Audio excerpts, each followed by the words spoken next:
Hello, how's it going, everyone? Hey, welcome to Pacecast. So, as always, this is our live podcast all about RC drifting every Tuesday night here on YouTube. And yeah, welcome back to another episode. We've made it to our 10th, so that's good news. Hope you're still enjoying all of the content we're putting out. Just a quick introduction. My name's Tijs. Hi, I'm from Enjoy RC, another channel you can find online. And then through the magic of the internet, on the other side of my screen, we have James from RC Boss, and obviously That's this right. channel pays. So yeah, we have a theme today for this episode. Last week we talked about beginners and basically a lot of tips and tricks, anything to get you started with RC drifting if you're interested in that. And then today we're going to talk about judging. So where we've judged ourselves, why judging is important, what it is, what to look out for, and so on. So we'll have a discussion on that. And feel free to join in. As always, we have our live chat going on YouTube. So if you have any questions, comments, whatsoever, then feel free to join in and send us a message. If we don't get to it this week, then we'll keep it for later. But yeah, all your input is appreciated, and this is the time to ask questions. I would say, if you Yeah, have for anything sure. about judging, then And, shoot. and just a very quick something we don't normally do, but we got a message in from Tyler Walker this week asking us to say happy birthday to his dad for Thursday, Richie, who's going to be a grand old age of 50. So happy birthday, buddy. Happy birthday. But yeah, right. I suppose we should probably start with some news, I guess. Sure, yeah. That's what people are used to seeing by now, I think. Yeah, well, we've got it's an interesting one for us to start with this week. New wrap-up chassis. Yes, The that's nervous quite are. big news, huh? Yeah, for sure. It's definitely a bit of a I'd say unexpected one. I didn't know this was coming, to be honest. And at first glance, I kind of dismissed it. I looked at it and thought, oh, that's kind of cool. But then it wasn't until I saw it the second time that I noticed they've changed the whole front end on it, and there's a whole new steering rack. It does the motor position interests me a lot on this. It's not really one that people have done so far. I made a custom built chassis based off it was a Triple X and an RMX in 2014 or 15, which had the motor positioned like the Kembro, but then I changed it to be like this over the shock tower, and I actually really liked it. It was a really good system where you have the nice realistic roll and stuff that you get from the high motor, but also the traction you get from a rear motor. So it's a good combination. So I'd imagine this would be pretty damn good. The only thing that I think looks a bit weird with the drive is, I don't know if we'll be able to see it in the next picture. No, it'll be this one. Is the fact there's an idler gear between the pinion and motor, which is something lots of people have done on Travises and things in the past to allow them to run tiny pinion gears and things like that. But when it works, it's good. It's the mount that kind of spooks me on this one. I'm sure it'll work. I'm sure they'll have it nailed because they won't release something that's not going to work, and they do a lot of testing, especially now they've got the Aroha circuit up and running again.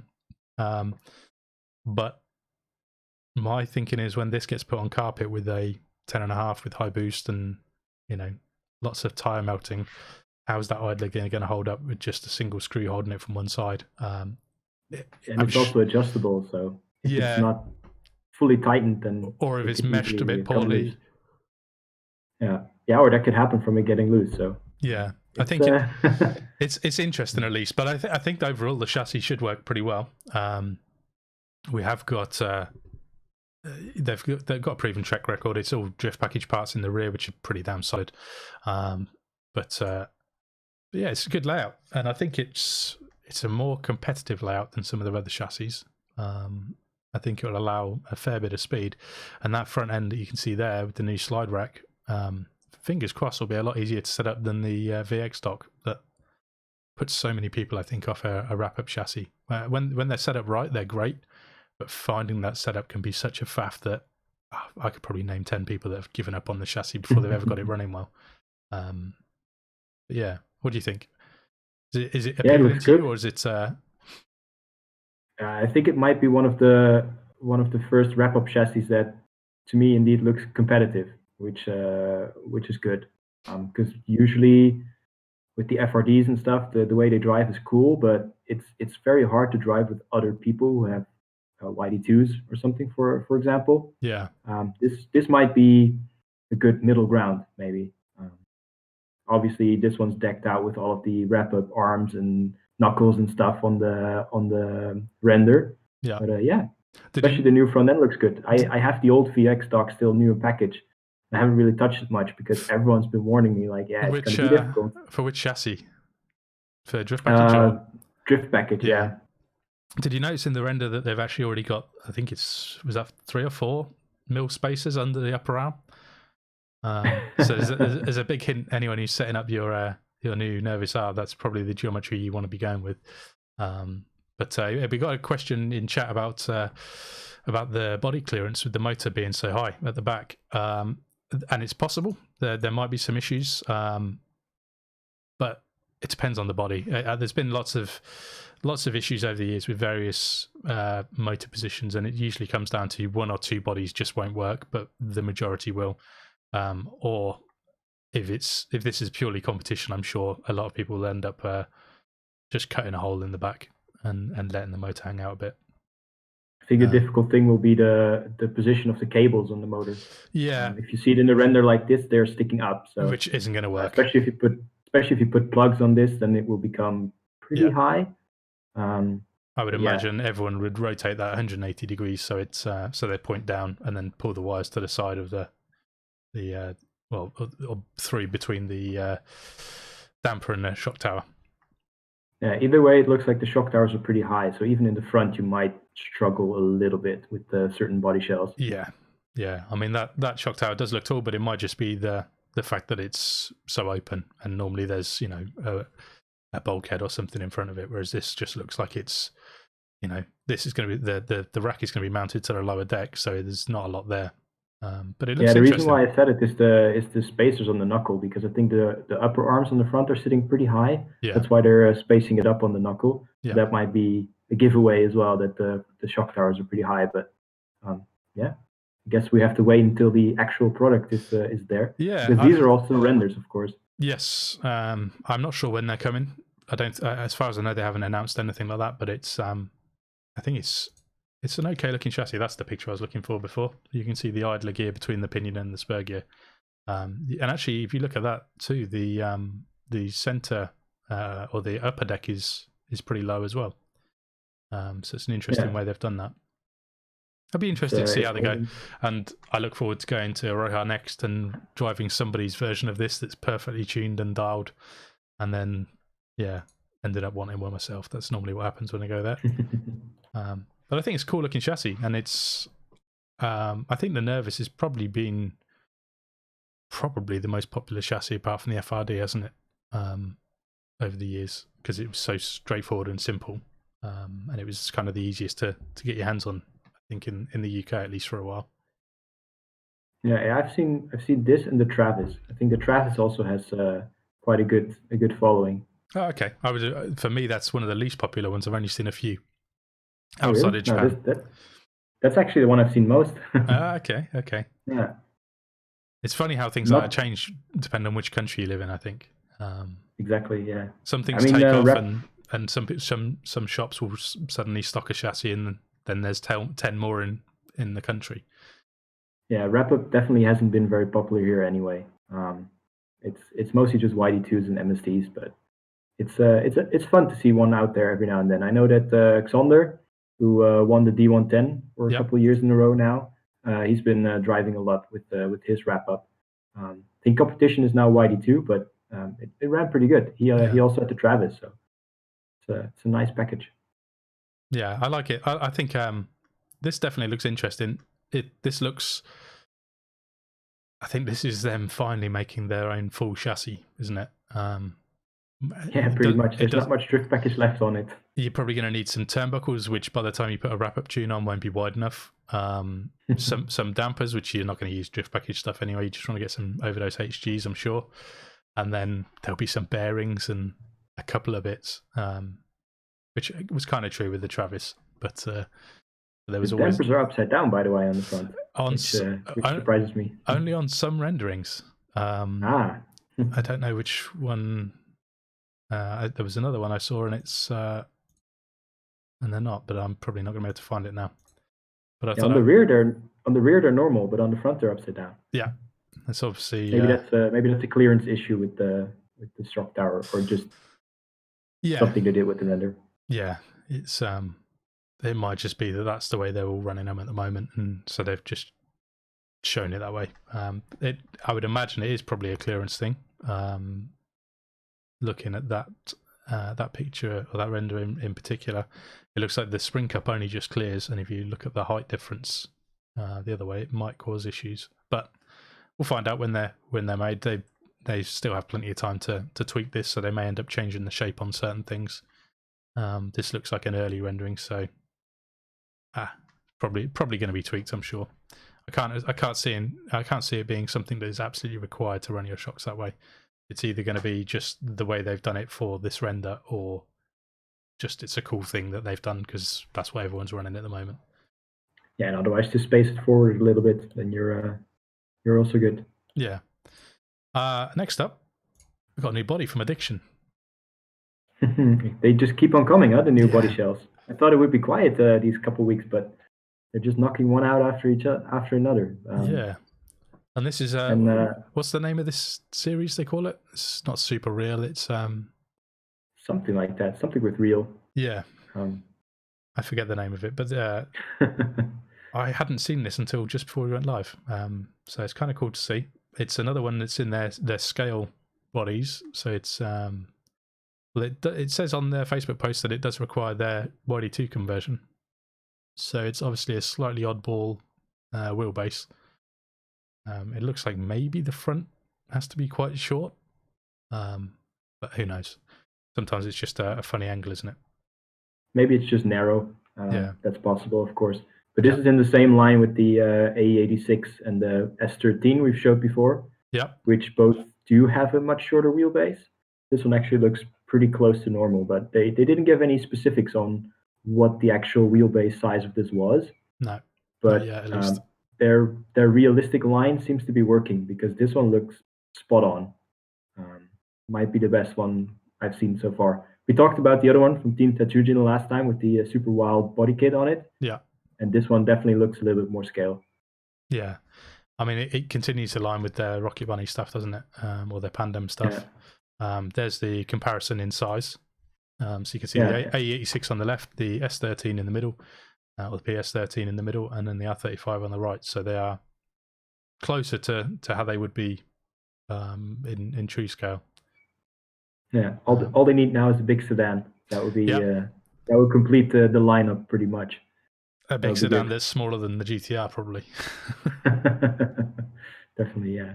GTR is a big car normally. Yes, yeah, they are. But I think it looks cool. I'm not such a huge fan of the body kit, but that's me just getting old, I think.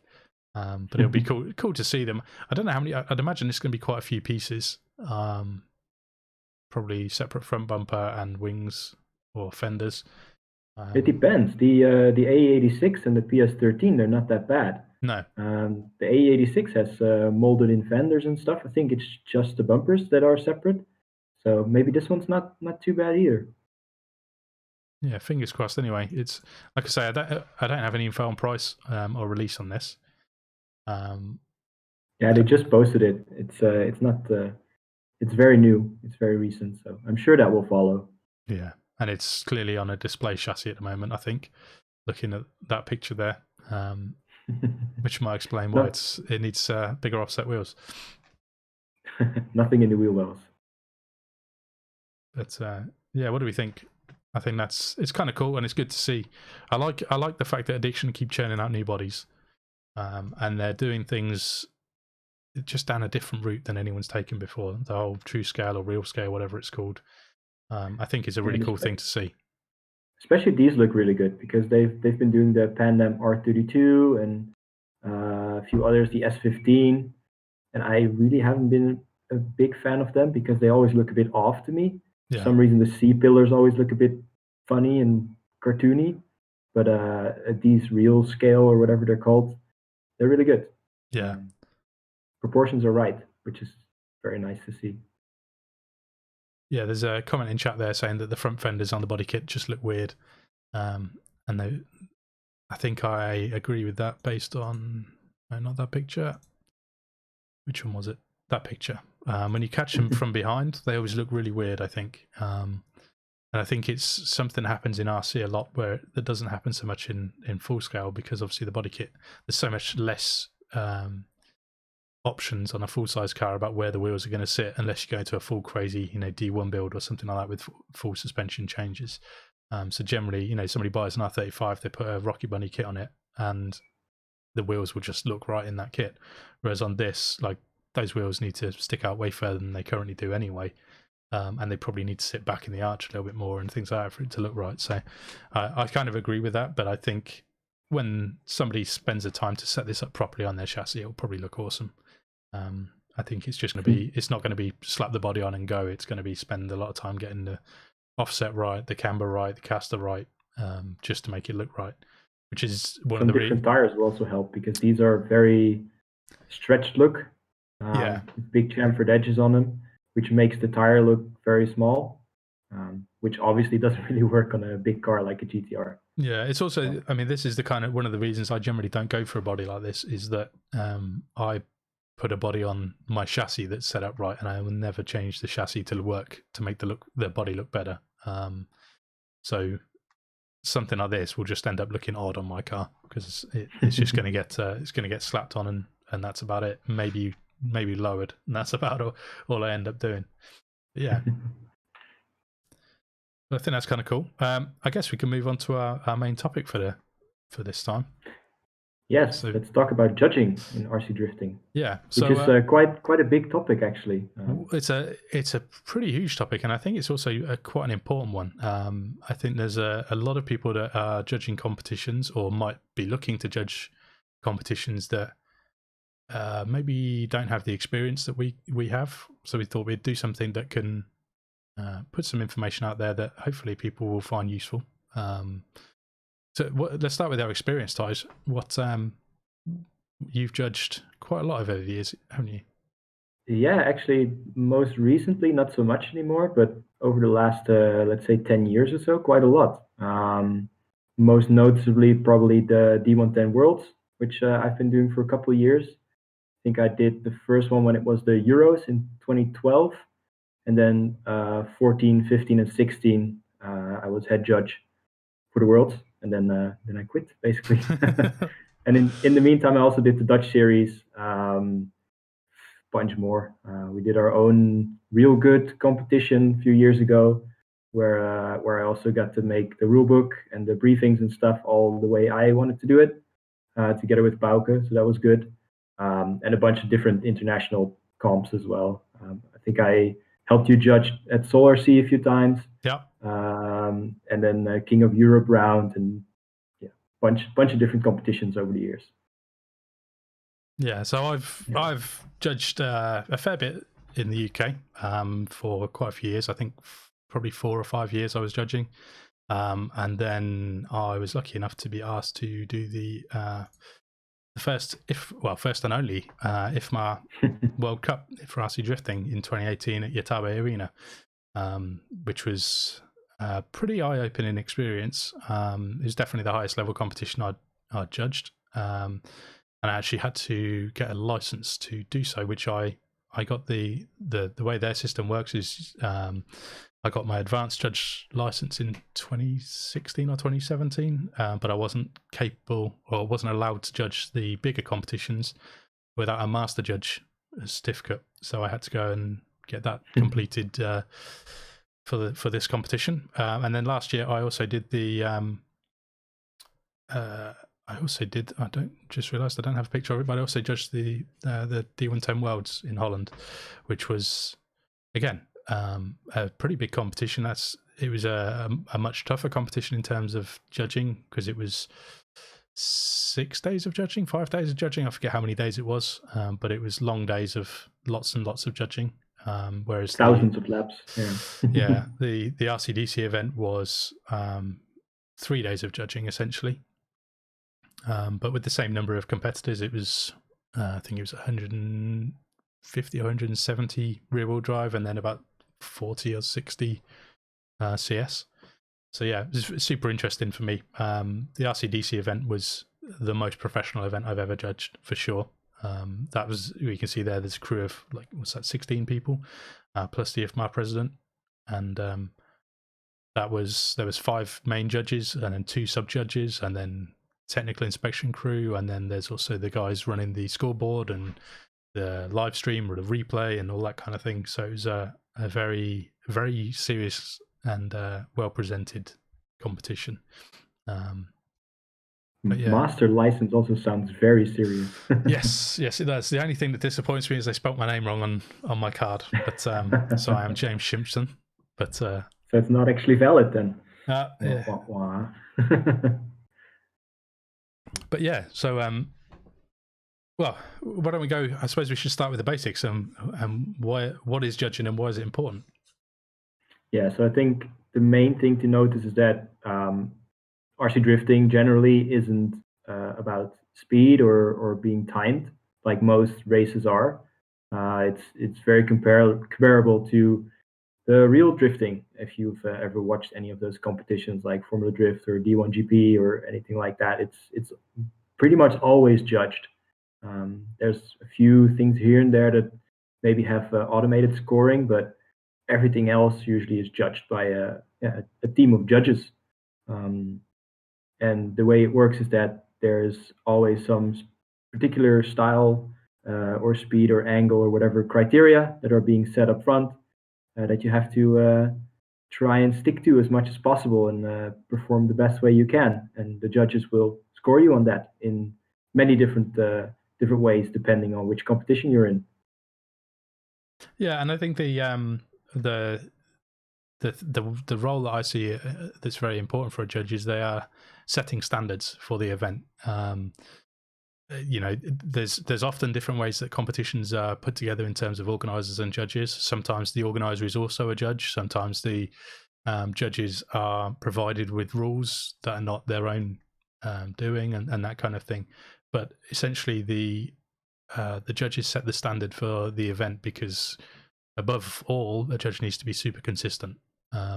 They need to be able to judge every single person the same way. They need to be able to judge, like I say, over many, many days, many hours. The start of a week, you're less tired and you've slept better.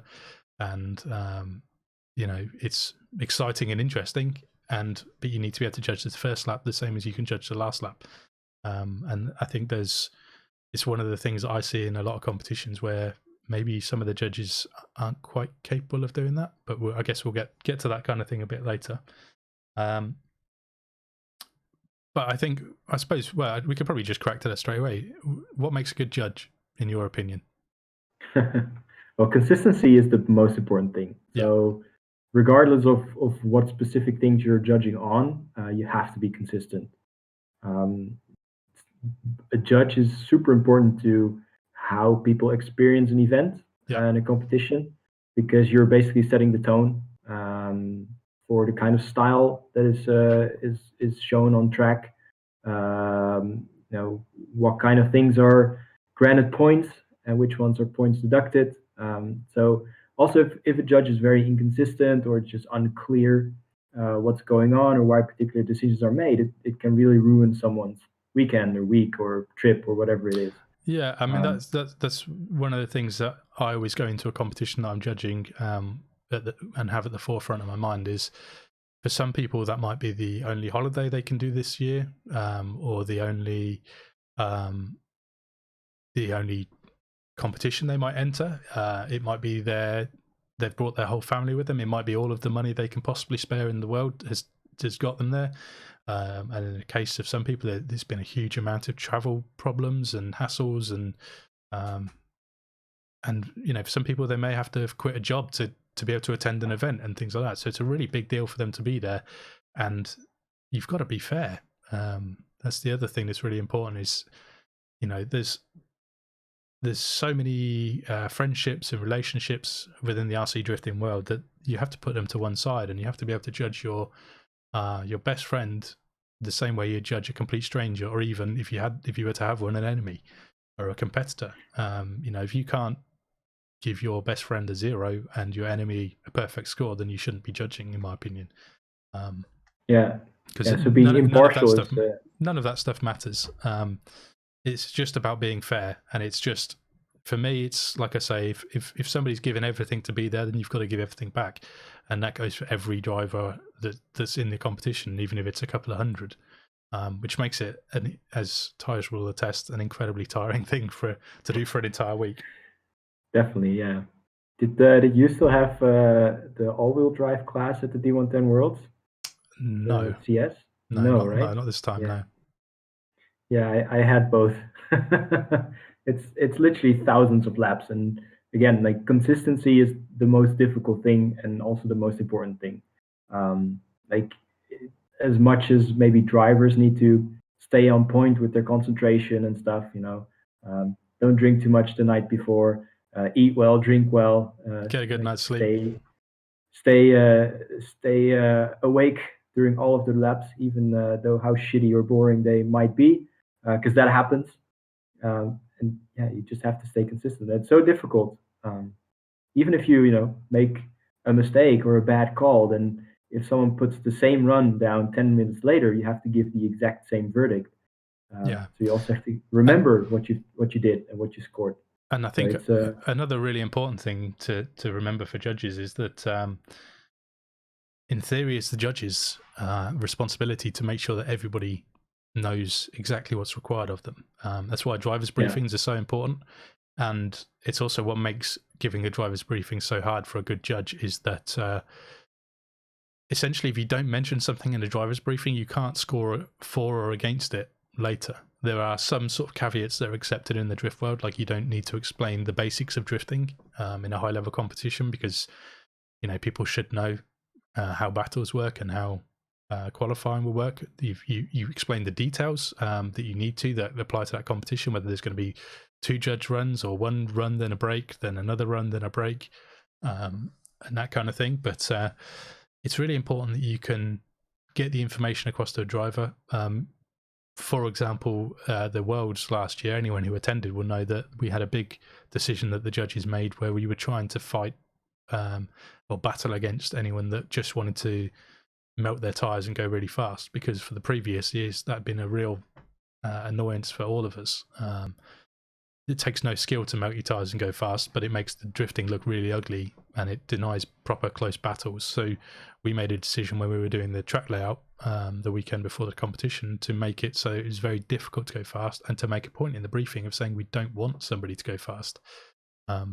And for the most part that worked. There was a couple of guys in the top 4 that went super fast, but when it gets to that level of skill, then that's their risk to take. If they make a mistake based on doing that, then they're going to lose. And what happened in the finals, where that one guy went fast and the other guy decided to go super fast.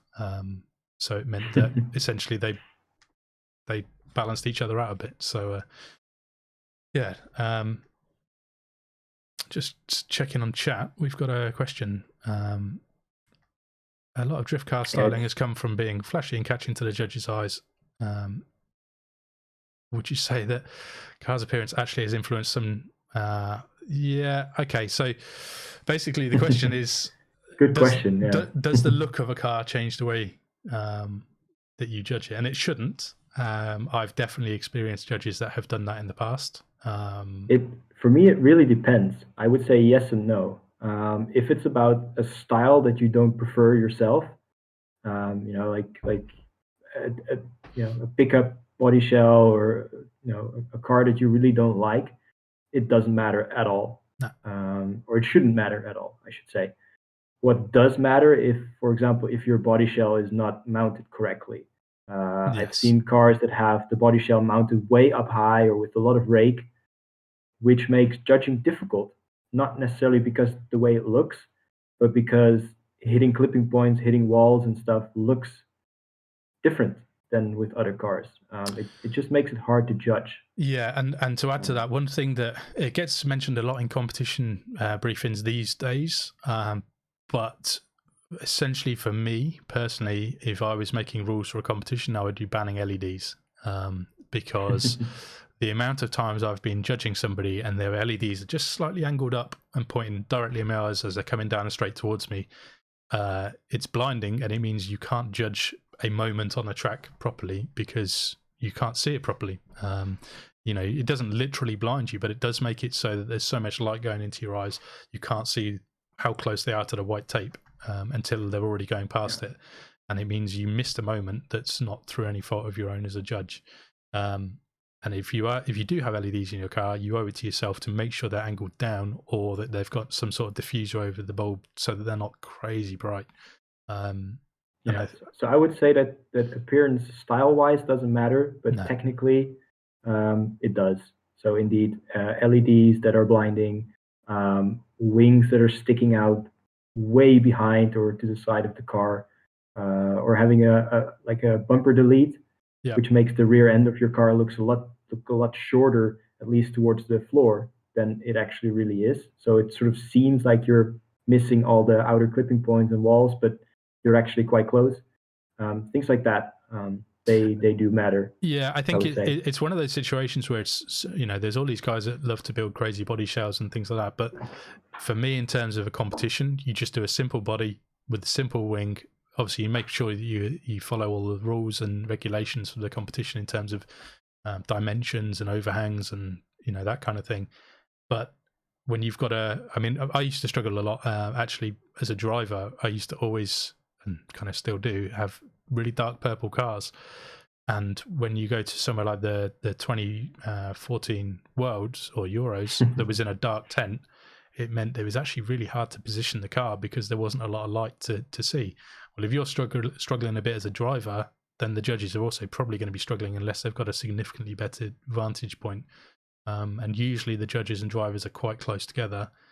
You might get lucky that there might be some lighting that helps the judge or something like that.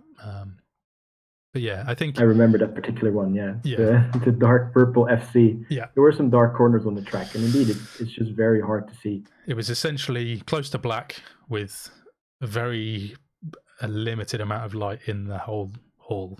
So yeah, but yeah. But yeah, we've got another quick question which we'll jump on from Steve Carr. Do you think judges should sit apart and not talk to each other? I don't mind if judges talk between runs and things like that. That's fine. But to me, you shouldn't need to discuss anything as a judge unless you're looking for clarification on something. At the Worlds, a couple of times over the course of the week, there was essentially the way we'd set the course up. We had a really good view of the whole track, but as the car came around the bend and then hooked onto the straight, they had to go straight and not touch a curb, and that proved to be a lot harder to see when a car went a little bit over angle than we expected. Because if we were sitting here and a car comes round and puts on angle, well, they were essentially blocking our view. So we actually, in that situation, we had Michelle who was over to our left. I don't know, maybe 3 meters, 4 meters to our left. He had a much better view, so we would all just look to him, and he would tell us if it touched the curb or if they missed the curb. And I think that to me is acceptable. Or in an extreme case where you just can't decide if a car touched the wall or didn't, I would accept that a judge might want clarification from somebody that might have if there's 5 judges sat in a row and the guy on the right was closest, I might want to ask his opinion. But as a rule for me, I think judges should just make a decision. I'm not saying that I would never enter a competition where judges talked or anything like that, but from my experience, the better judging comes when there's no discussion. Because for me, it's the same. At the end of the day, you see what you see, and you judge how you judge. Yeah, I would say talking is fine if, for example, something really unpredictable happens. Yeah. Like a major crash with both people messing up. Yeah. And that you just do it for clarification and aligning, that you're all on the same level, that you understand why everyone made the decision, and that as a team of judges, you can sort of decide on how in future rounds or in future laps you're gonna judge on that particular event, that particular thing that happened. So at least from there on out, you can be consistent. Other than that, I would say Yeah, go ahead. Well, I was going to say I've also judged with judges before that are just chatting through runs, which to me is absolutely not acceptable. And they are people that I have flagged in my mind that I'll never judge with again, because it's off-putting. It leads to mistakes. When you're judging, you're counting, and when somebody is talking to you, then it's much easier to mess up that counting, or to forget where you were or something like that. So for me, it's absolutely vital that you've got time to process the run and to judge the run. You're judging a run isn't as simple as just watching and going, okay, that guy gets 68. You are watching as the run progresses and changing the score dynamically depending on what you see. And in theory, well, I suppose we can probably move on to scoring, I guess, with this. But in theory, what you're doing with as you're watching it is you've got preset numbers in your head, and that should also be agreed in theory with the other judges as to what mistake. Because the most common way of judging is that everybody starts with 100 points for qualifying, and you're not counting up, you're counting down. So everybody starts with 100 points, and if somebody was to get a 100-point run, they've made 0 mistakes as they've gone through their lap. So normally, you'll see somebody run wide, and you'll have a number in your head where if they're a tiny bit wide, it's -2 points. If they're a lot wide, then it's -5 points, and if they're way on the wrong side of the track, it's -10 points or something like that. And as you're going through each corner, you're going, okay, -2, -5, -10, -2. And so you get to the end of the run and you've got to add up what you've got left. It's a lot of things to keep track of. And depending on how exactly the scoring is set up, it needs your full attention. Like if you forget halfway through your run what you're counting, that's really bad. Yes. Then basically your whole score doesn't really matter anymore. No. And yeah, that's something that just cannot happen. So indeed, if someone's talking to you in the middle of the run, that's a big no. That really shouldn't happen. It's something that doesn't happen very often, but I've had it on more than one occasion with more than one person. So yeah, like I say, they just go on my blacklist because the thing that people often forget is that there's always more than one judge. There's normally 3, there's sometimes 5, but one judge that doesn't do a good job reflects poorly on the other guys. So when in the past there's been controversy at big events where people have been unhappy with certain judging decisions and things like that, sometimes that can come down to one guy who made a mistake, and sometimes the way the scoring is set up, it allows that to have a bigger weight than it should in the decision, which is especially at a bigger competition where there's so many different people qualifying for the same spot. Even half a point or 1 point can make a huge difference. So if someone wasn't paying attention and scores 5 or 10 points too high or too low, it's a huge impact for that person who's driving at the time and his score, which can indeed basically make or break someone's week or weekend. Yeah, I mean, for example, the RCDC events, there are 180 drivers qualifying, and on the first day, 8 people qualify, and on the second day, 8 people qualify. So, can you imagine if one of the judges did a poor job in that situation, especially in the All Japan final? People have attended one of 17 qualifying events to get there, or maybe they've attended more than one. They've it's taken them 3 attempts to qualify. You owe it to them to do a good job. So yeah.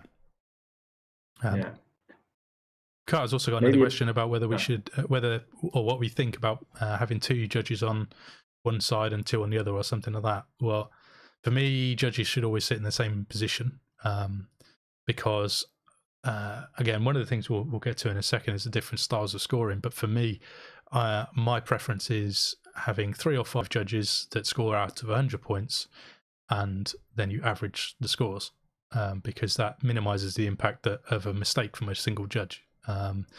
So for me, if you're scoring the same, you should have the same view, because you will have agreed what counts or what deductions get what or what mistakes go which deductions and things like that. So for me, judges should always sit together, far enough apart that they're not interfering with each other, or distracting each other or blocking each other's view, because it's actually a funny thing that a lot of inexperienced judges will do. As a car comes past, they'll lean forward or they'll put their arm up, yes. and all of a sudden you're blocking two guys' view. It doesn't take a lot. So yeah, for me, they should always sit together. I don't know. What do you think?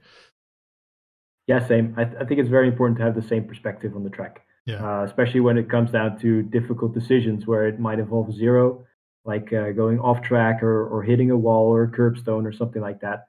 You just want to be able to see it from the same perspective. So you can make the same decision, because in the end, majority usually goes in a decision for a team of judges.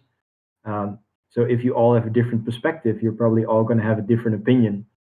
So you will never really get a big majority in a vote. So one thing I do really like that I've experienced in Japan is they have sub judges. So you have your 3 or 5 main judges, and then you have for example, the difficult first corner or the high speed transition on a straight or something like that. They have a guy that's sat there all day long, and all he does is holds up a card as to what the deduction was for that car as it goes past. And I've had it both where that was actually counted in the score automatically, and I've also had it where that was just there as reference for the other judges that might not have had the best view. So he holds up a card that says -3 because he missed the first box, so he was deducted 3 points. And then as the judges finish as he finishes the lap, they just include that in their deductions. It's sort of like a line marshal, basically. And it's as you would have in other sports sometimes as well. That's my absolute favorite, because there is always a corner on especially big competition tracks that you just don't have the best view on. I'm not 18 years old anymore. My eyesight is good. I still don't need glasses, but when you're talking about a couple of millimeters, 20 meters away, it's a tough call. So you're much better positioned to have somebody that's there with an ideal view, and all they're doing is watching that line. That's it's really not really helpful. the vision either. It's just the fact that sometimes the car itself blocks your view. Yeah. If something happens behind the car, it's very hard to see, especially when it comes to something very, very tiny, like and I think just a small clipping point or something. I think people often also forget that there's a lot of misleading things that happen to an RC drift car when you're running. For example, if you're coming towards a wall and you gun the power, your car squats a little bit, and maybe your body shell moves. But if you touch the wall a little bit, your body shell moves in a very similar way. And so, when you're the 900th run that somebody has judged and your body wobbles, well, you need to know that you've got a good judge that can tell the difference between, applying power and gaining grip and just scuffing the wall when you've been told not to scuff a wall. So yeah, I think that's one of those things where you need experienced judges, and it's the reason that judging can be so hard. It's one of the many reasons judging can be so hard, because tiny little changes can be the difference between a good score and a poor score for somebody. I mean, that's the example you mentioned is just one moment of getting on the throttle. Yeah. But it's going to be like that for the entire track. So multiple corners, especially in battles, also multiple cars on the track that you all have to watch at the same time for all these little details. Yeah. So it's very hard to concentrate, especially after seeing 1,000 laps already on that same day. Shall we get back to the different styles of scoring? Yes. Maybe that's interesting to go over. I don't know if we have the same preference to which style to use, but maybe it's good to mention at first that obviously there's a different way of judging and scoring qualifying compared to battles. Yes. And for both, there is classic or maybe more old school ways of judging, and a bit more modern, I would say.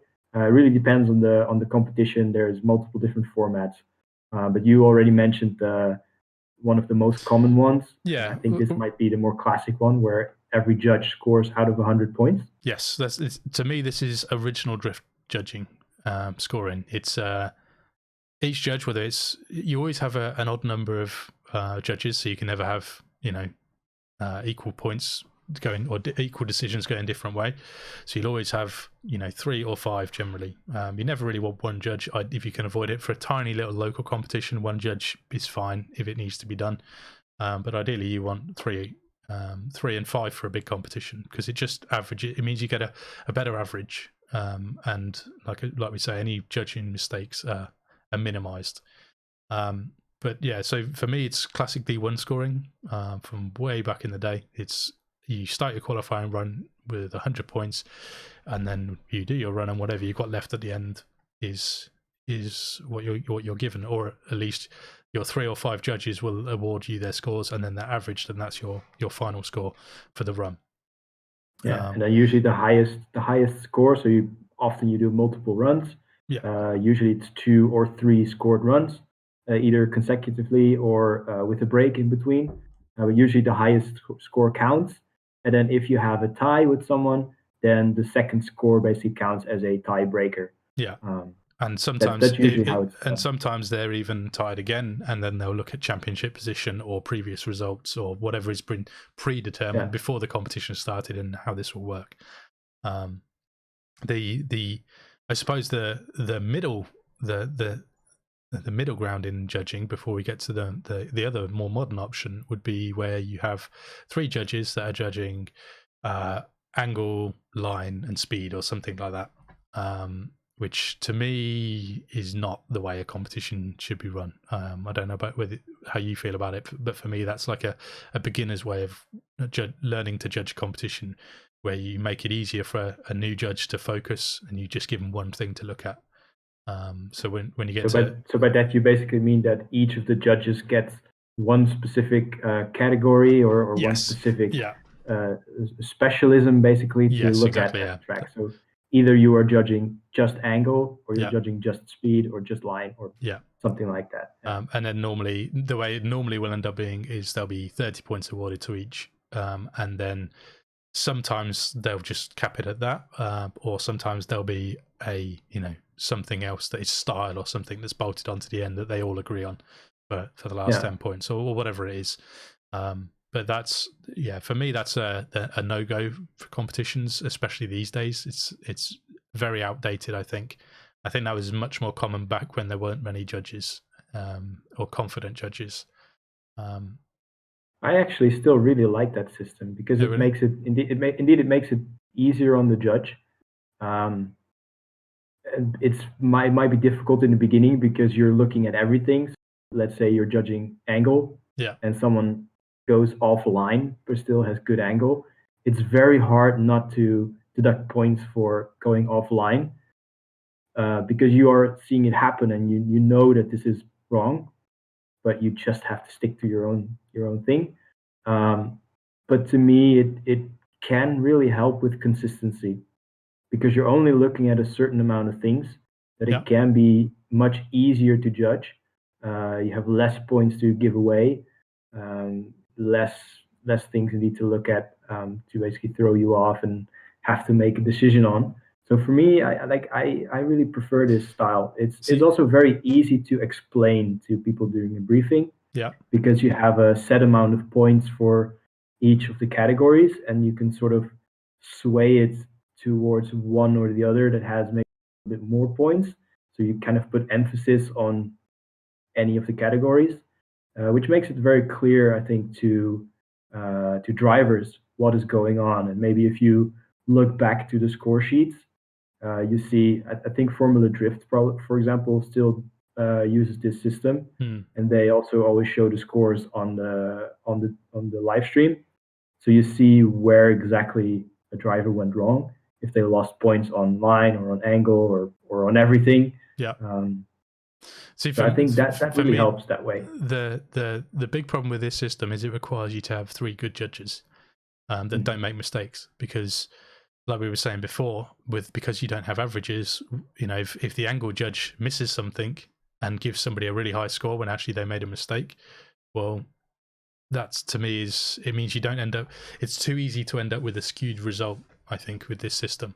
If you've got really good quality judges that don't make many mistakes, then that's one thing. But I think that's ultimately that's quite a rare thing. especially when there's so many runs for somebody not to make a little error somewhere along the way. But for me, I think it's just too simple, and it's too easy to have one judge not pull their weight. For the problem you have is if you have one judge that's not that is being very strict, so they're giving low scores all the time. That's completely fine as long as they're consistently giving the same scores and the same deductions for the same reasons and the same amounts. Then that's all fine. But when you have a judge that after lunch they're happier because they've eaten and had a drink, well, then you end up with a very skewed result very quickly and very easily. So I think only when you're talking about absolute world-class judging does that system work, and I don't think there's many competitions that happen, particularly at the moment. As far as I'm aware, there's none planned that I'm aware of that have judges of the caliber required to do that.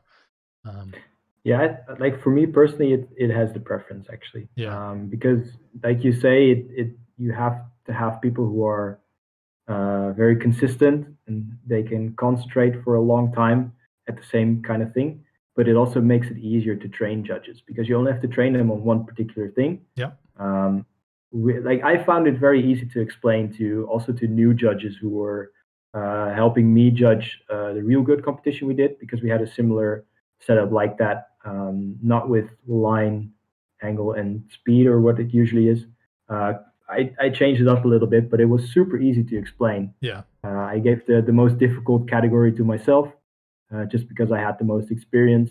But basically, like a line judge, that's relatively simple to explain how to do that, depending on how you set up the line, how big the track is, and so on.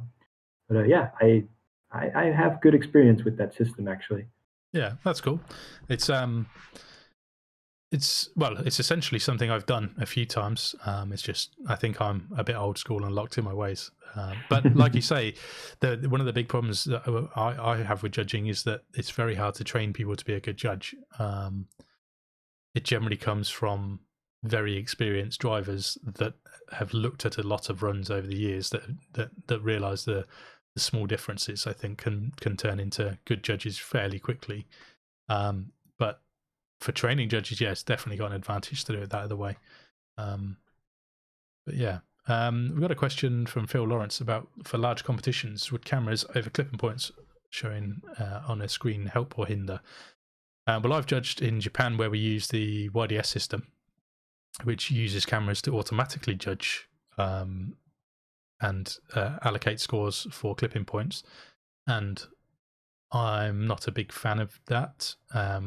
I think it's good, but the YDS system itself is too easy to game and to I don't want to use the word cheat, but I currently can't think of a better word to sort of cheat manipulate, yourself. Let's say. You can definitely manipulate the YDS system to get yourself a high score for a certain zone by bombing or doing whatever is required. Because sometimes the way the system works is it allocates weight to speed or angle or proximity or whatever. And so I've seen people that have basically straight lined the corner to get super close and get a really high score. And I've seen people that have also slowed up, but that just made sure they're on the right angle, and that's got them a really high score.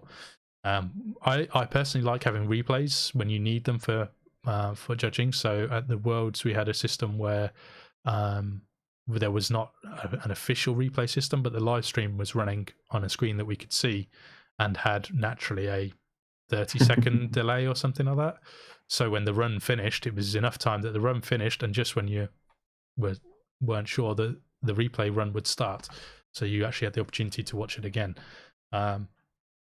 It's not something I think the problem with one of the problems you have with judging is that you need to keep to a very strict time schedule, especially in big competitions. It's very, very easy to run behind, and then I can't remember what it was in the 2019 Worlds, but I think Michelle had allocated 22 minutes for a group for qualifying, and it was actually taking 39 or 40 minutes or something per group. So he was falling behind anyway.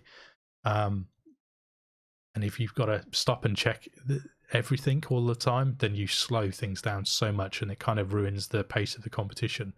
But in a really tricky situation where, like I mentioned before, you're not sure if someone's touched a curb or a wall or something, I think it's okay to have a replay. But in terms of just being able to see proximity on a screen, well, it needs to be delayed to the right amount.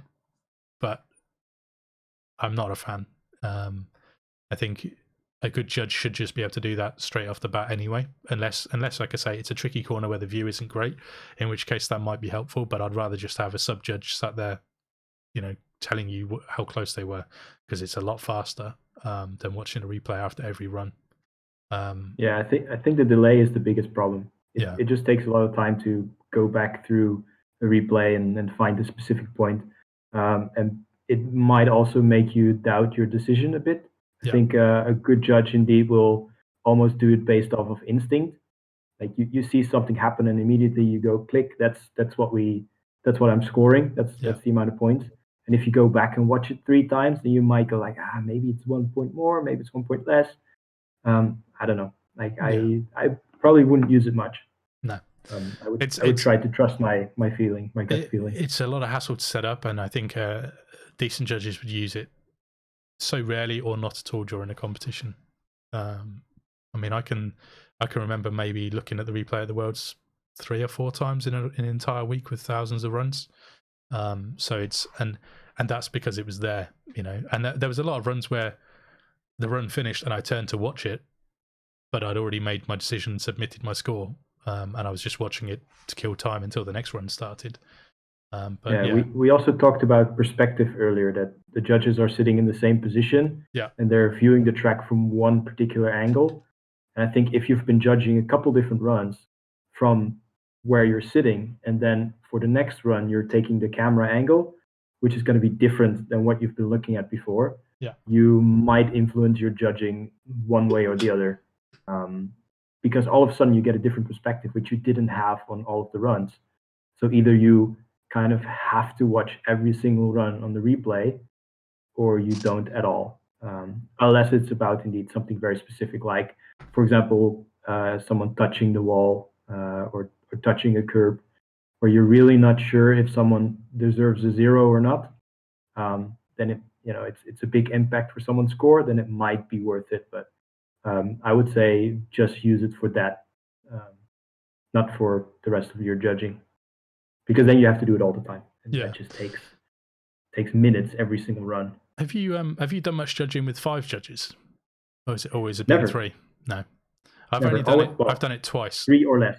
Yeah. And for me, 5 is amazing. Obviously, the big problem you have, especially with smaller competitions, is getting judges involved, because everybody wants to be a driver. One of the I think the biggest thing that puts people off is the fact that most people don't remember good judging. They remember the one mistake that guy made. And inevitably, you can be as fair a judge as you possibly can, and somebody will feel like you've wronged them. I feel like the 2019 Worlds, I did probably the best judging I've ever done, and yet I had 10 people really pissed off with me after the competition because they saw my judging as causing them a mistake, or knocking them out, I should say, or causing them to get a low score. Whereas in reality, it was, in some situations, it was their mistake, and they just didn't want to accept that they made the mistake. And in other situations, it might have been one of the other judges marked them down or marked them high or whatever it was. And it's very easy to be angry with the judge. And I've done it myself in 2015, I think. I got really pissed off with the judges at the Worlds. Not Tijs. That was me. But I just felt that there was very inconsistent judging happening, and to the point where I went and complained to Michelle, and I was the guy that you just shouldn't be. It's absolutely not worth going and complaining, because once the competition has started, it started. The judges can't change what they're doing. If a judge is changing what they're doing every day, then they're not judging fairly, because over the Worlds, you've got one guy qualifies on a Wednesday, and then you can't change how you're judging qualifying on Thursday or Friday because then you've screwed over the first groups.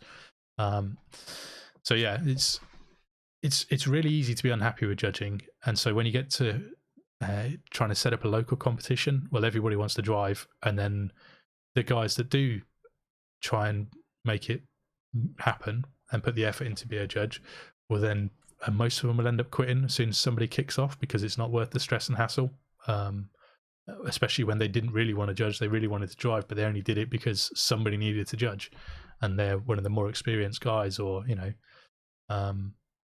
they thought they'd be able to do a good job. So the one thing you should never do in a competition is bitch and complain. Constructive criticism is always welcome from any judge. Or ask questions. Like, asking questions is fine. Like, hey, do you remember this round? Yeah. Do you remember why I got this score, or like what happened on this particular corner? That's fine. Don't expect the judge to remember it all, because especially after a couple hundred of laps, they've probably forgotten. Yeah. I mean, they might. I mean, you get into a rhythm of knowing how to judge particular mistakes, but remembering someone's specific mistake is going to be very difficult. Yeah, and that's the other thing. If you go up to a judge and ask him or her why you got the score you got when they've judged another 60 runs after your run, you can't be annoyed with them for not remembering it, because when a run finishes, you've got to put it out of your head and you're looking at a fresh one. So what I did at the Worlds is I said to somebody, if you show me a run, I'll tell you what I thought of it. And I'll always happily share my scores. So, I would go and look it up and say, well, I scored you this. I can't tell you what the other judges scored, because that's up to them to tell you, but my score sheet says I gave you this many points, and when I watch this run again, here's where you lost the points. And I did that quite a few times at the Worlds.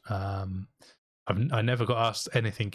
I never got any complaints or asked for any clarification when I was in Japan judging, but that's a very different culture where they accept the results, and normally that they see that their mistake was their mistake. Whereas there was a bunch of guys that just got really pissed off after the Worlds because they felt like they should have gone through because they were better than the other car. But then they forget that they hit the wall or got a 0 or whatever it was they did. So yeah, I think it's really important for me. Going back to what I was saying before about the 5 judges, it's really hard to get 5 judges in a smaller competition, and I think it's 3 judges is kind of the standard. It's what most competitions do. It's what most real competitions do, or real drifting competitions do, and it's the norm. But the one time in Japan when I judged and I had 5 judges, that was the best, because it was the most consistent judging that I've encountered, because you had averages of everything. And it was really interesting because we had the RCDC, or the IFMA World Cup, we had Hoshimiya, who's the owner of RC926, was the head judge.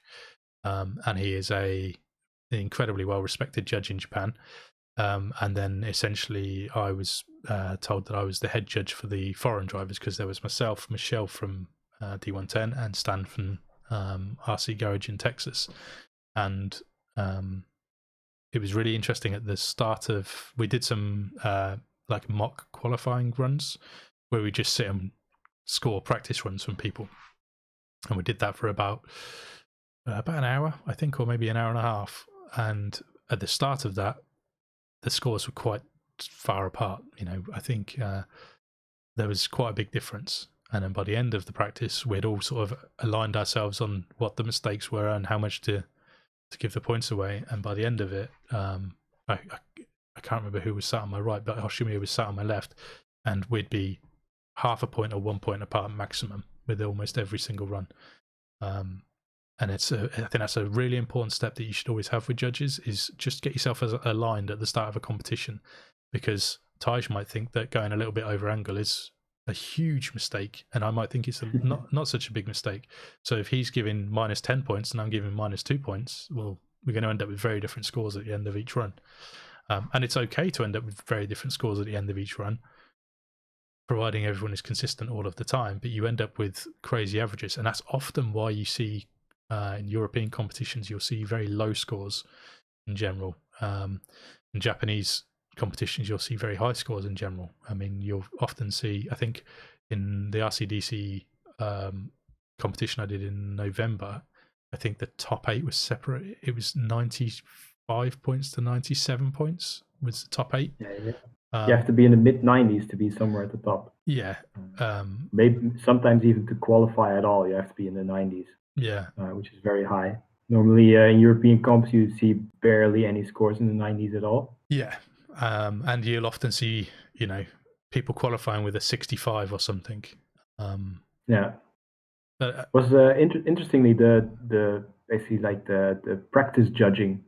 Was this something that was organized by RCDC themselves, or is this something you as judges came up with? Because it was something I've been doing this in the past as well, but that was usually just my own suggestion. Like, hey, so we sit down and have a quick look to align. Because what happens often is that the first few runs you go like, holy crap, like what's happening? Like, is this good? Is this not good? You have absolutely no idea, and that sort of sets the tone for your for the rest of all of your judging. So if you start low, you'll have a low score for everyone. Yeah. So if you start high, it was a thing that was decided between Hoshimir and me, because we also had Fukada, the Formula D driver, was the fifth judge, and we knew that everyone was going to have different opinions and different thoughts, and we were having a discussion, and I can't remember, one of the judges commented about how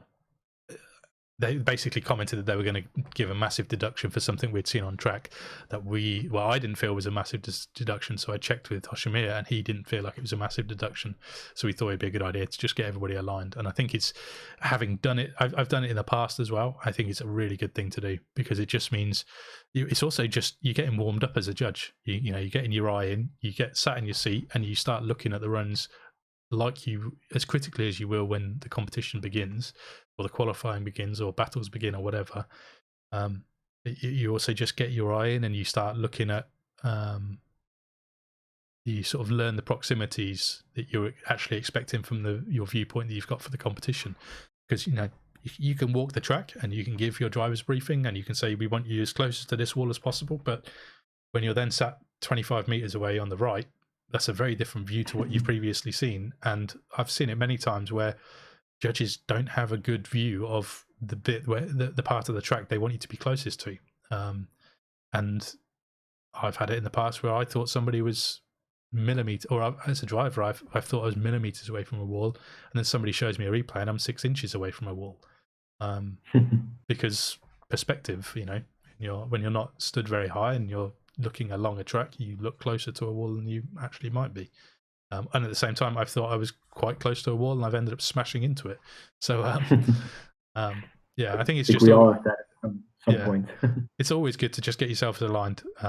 And just like I say, even if it's not an official thing for the judges to come together and actually write down scores, personally, I want to sit in my chair and watch at least one practice group, if not 2 or 3, just to make sure that I'm sure of what I'm going to judge, so that when I start, I'm good to go and I'm not working it out with the first 10 drivers. Because traditionally, that's something I've seen in many competitions as well, is the first group gets horrible scores or really high scores. They're getting 90s and high 80s, and then all of a sudden the scores just drop off because the judges work out that actually what they've done wasn't that hard. Yeah, I think that comes back to what makes a good judge. It's doing things like that, putting the effort in, don't take it too lightly. And I think also the competition itself has to be set up in a way that you actually get the opportunity to do that. Because what happens often is that if it's a competition on one day, you just don't have the time. No. There's barely any practice. You basically go straight into a briefing and then qualifying without having the time to do that. So yeah, I think that's all different things that should be kept in mind if you're organizing a competition and you're picking out the judges. That judges also need to be catered to a little bit, maybe. Yeah, and they need have the time, a good spot to sit. Maybe also are definitely appreciated for what they're doing, because, like you said, often it's people who might want to drive themselves, but they don't get to, and it's not always a very thankful job, indeed. If you getting people angry is part of it sometimes, which is not Yeah, fun. and I think it's also, for me, it's also really important for judges to give praise where it's due as well. Like, you know, there was times at the Worlds last year when I thought somebody did quite well and the other judges maybe gave them a lower score, but I made a point to go and say to them, like, I really liked you driving. You know, you did really well, because it's really disheartening for people. And like I say, for some people, it's a really big deal, and it's cost them a lot. You know, maybe not just financially to be there, and when you go to a big competition like that, it's a week long, and you basically get the equivalent of, I don't know, 60 seconds in over 3 runs to impress, and then it didn't work out, and you have to go home. I think it's nice for a judge to say, you did well, just like a little bit more, or you know, it was only because of that one mistake you missed out, or whatever. Yeah, I think it's really important, and I also think it's really important for judges to, or organisers to, think of judges when they're organising the event. Judges need breaks. It's really important that judges get breaks, where you end up with really poor judging because the focus and concentration drops. They need a comfortable seat, as ridiculous as it is, because if somebody's focusing on how their backside is stiff and sore, then they're not focusing on what's going on in front of them. If they're thirsty, it's no good. If they need the toilet, it's no good. You know, you've got to, ideally you have 1 or maybe maximum 2 groups, and then you take a break, which is what Michelle got it really right in 2019 with the timing for breaks. We had, I think it was a 15-minute break every, I can't remember, I think it was 10-minute break every hour or something like that, and it was perfect. It was just enough to go and stretch your legs. But what it did mean is there was often times when people would come up to me just when I'm finishing a break and say, oh, what did you think to my run? And I'd have to go, I'm sorry, I can't talk right now, because I didn't have time. I literally had to run back and get in my chair because the guys were getting ready to go. But yeah, I think, unfortunately, when people plan competitions, they quite often plan a competition and then think about the judging afterwards. And for me personally, and this is not a common viewpoint, I don't think. For me, judges are everything in a competition, and actually, I decide if I'm going to enter a competition based on who is judging it, and whether I think they're competent, or whether I think they will do a good job or a fun job. Or, you know, there's people I know that judge competitions, and I know it's going to be a fun day because I know they've thought of it and they've been there and they've worked it all out. And then there's other guys I wouldn't enter a competition because I know they don't focus, and I know they don't. They're maybe not the most consistent judges, or they mark people down because of certain things they don't like about that person. And it's like, I'm just, not only do I not want to be judged by people like that, but I don't want to support an event like that. Yeah, it's happened to me as well as a driver. Like, I mean, it goes back to what we said all the way at the beginning of this episode, that having good judges can make or break an event and someone's weekend. I mean, it's been so often that something's been said in the briefing, but turns out in reality it's being judged very differently, either because something was overlooked, something new happened on the track that they didn't anticipate as judges or in the briefing, Yeah. and they like it a lot or don't like it at all, and they're scoring based on that instead of what they were saying during briefing.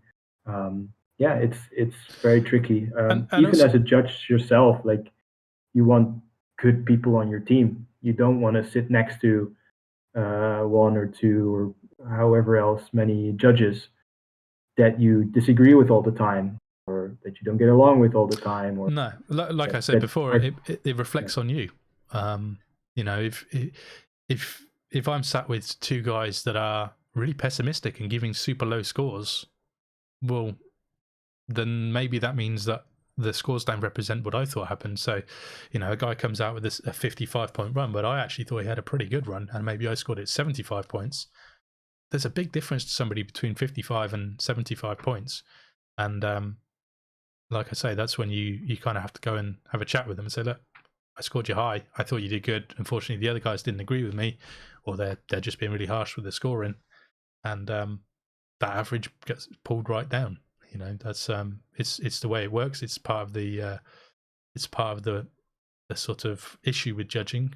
But when you've got the flip side of that is when you've got a good team that work together and work well together, you end up with really good scores. You end up with really consistent competition. You end up with a really good competition, because normally that means you end up with a field of competitors that have to push harder. and you end up with a really high level competition where you don't have people backing off and taking it easy because they know they're going to win because a judge will pull out a 0 for the other driver based on nothing, or they're going to massively downgrade somebody's score based on a slight mistake. And it just works really nicely as well when you're judging with somebody and you're confident in what's happening. You generally find that the competition runs smoother, it's faster, and it's what you want. It's when all of the drivers, they have fun and they're learning new stuff. I think that's the two things you wanna encourage most. That's the reason why a lot of people are doing competitions. Even if you don't win, but you feel like you got better, or you learned your car better, or you had a good battle. Even though if you lost, but you feel like you got a fair chance and you put down a good run. You did your best. Exactly, you'll have a good time. If you lose because of a decision that you don't agree with, or that doesn't seem to match what was said in the briefing, you feel bad, and you feel bad about the whole competition, about maybe some other competitors.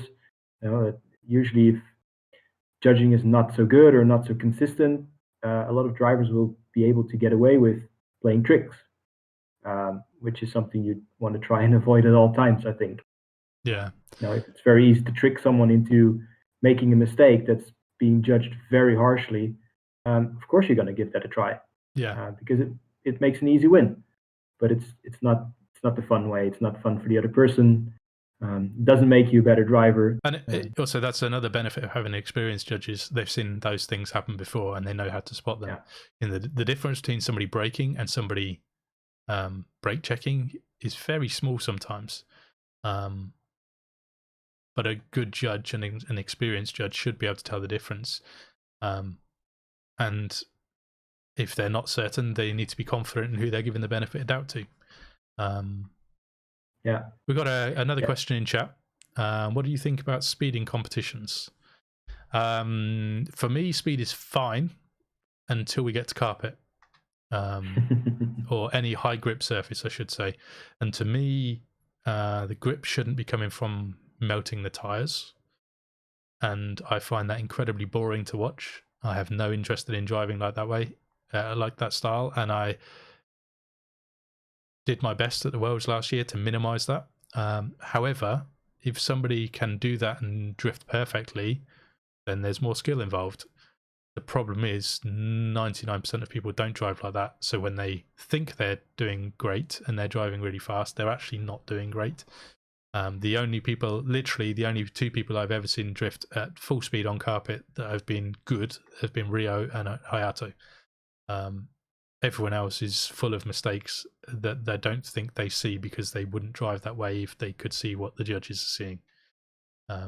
Yeah, I think speed always comes second to style and precision. Yeah. If you're sort of compromising on any of those things, so either on your line, on your angle, on your precision, or anything like that, just to get more speed and run away from someone, it's a no-go for me. For me, in qualifying, it's a completely pointless endeavor.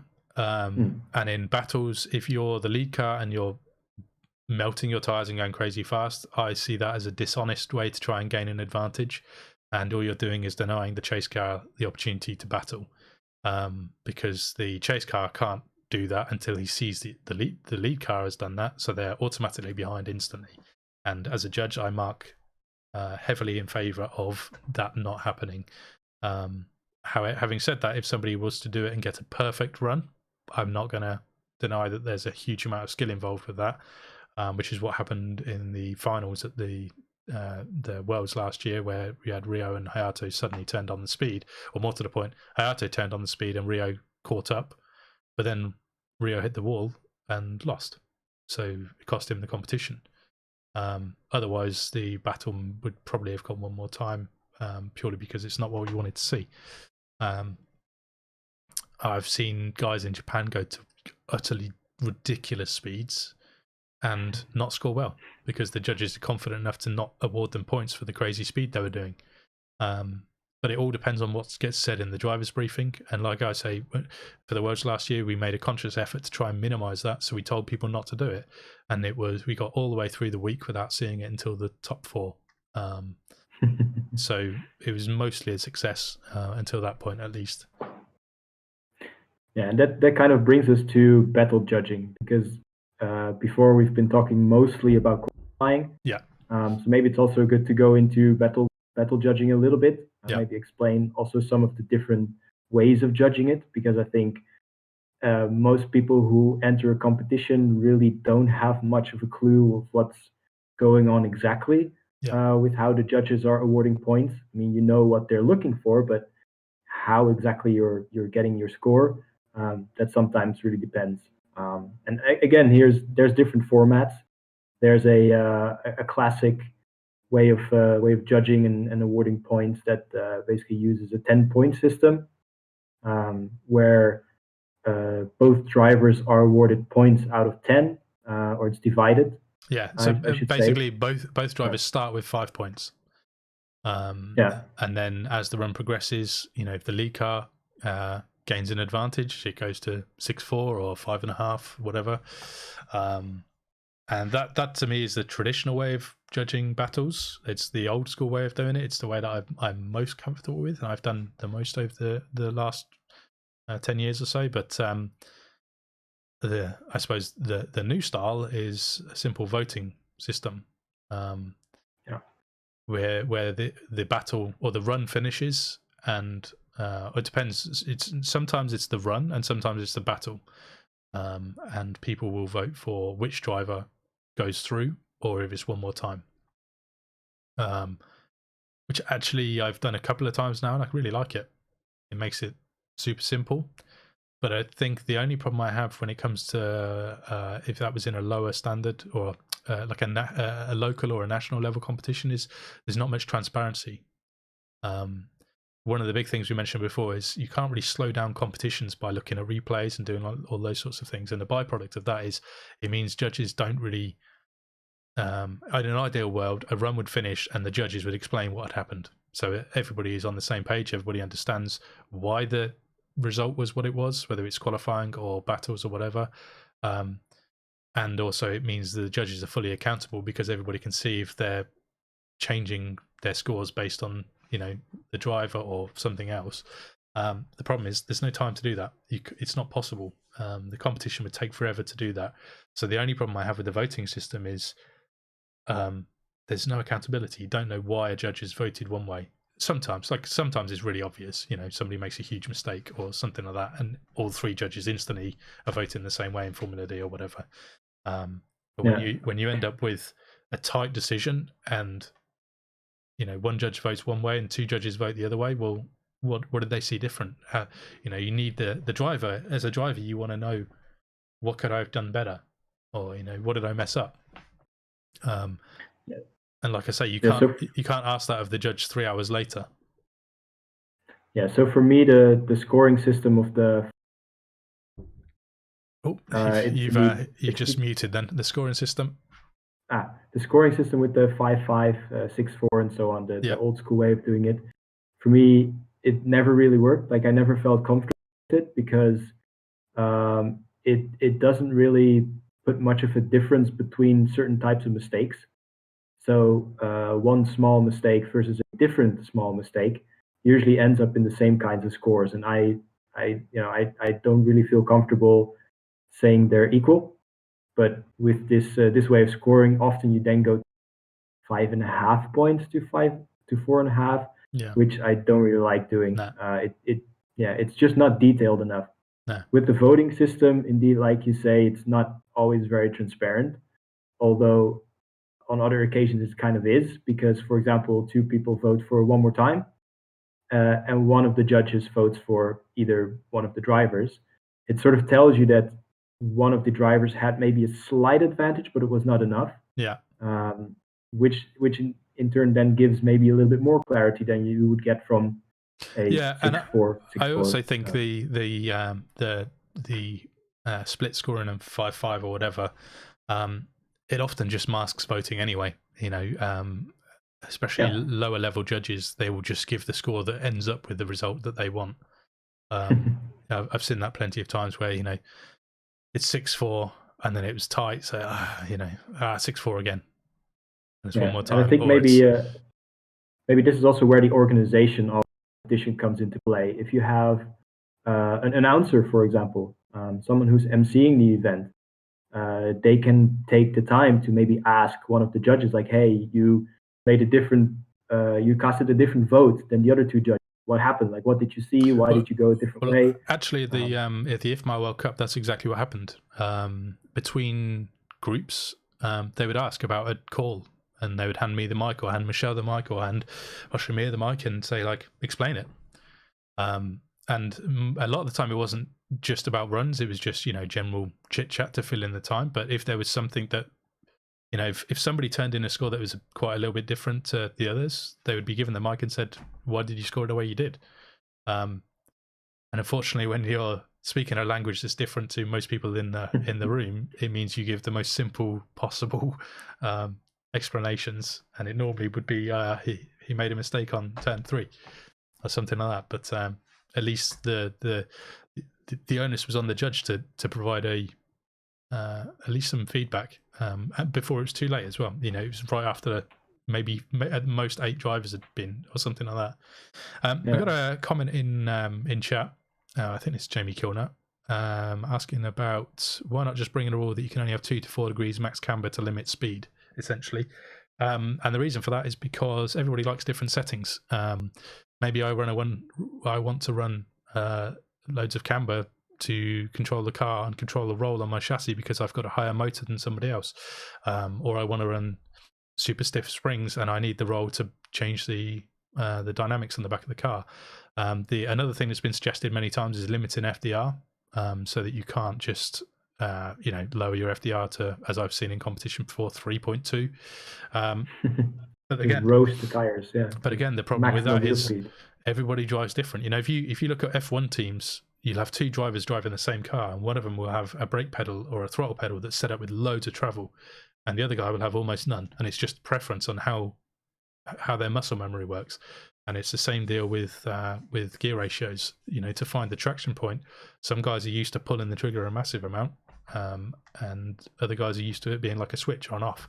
And so as soon as you put limitations into rules mechanically, you end up with people not performing at their highest because you're forcing them to change the way they drive, which is not what you want in a competition.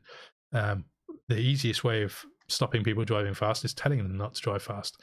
And for me, there is such a huge difference between driving fast and melting your tires, which is why I say it's really only a carpet thing. If you drive on concrete or asphalt or something like that and you're fast, it's because you've got skill.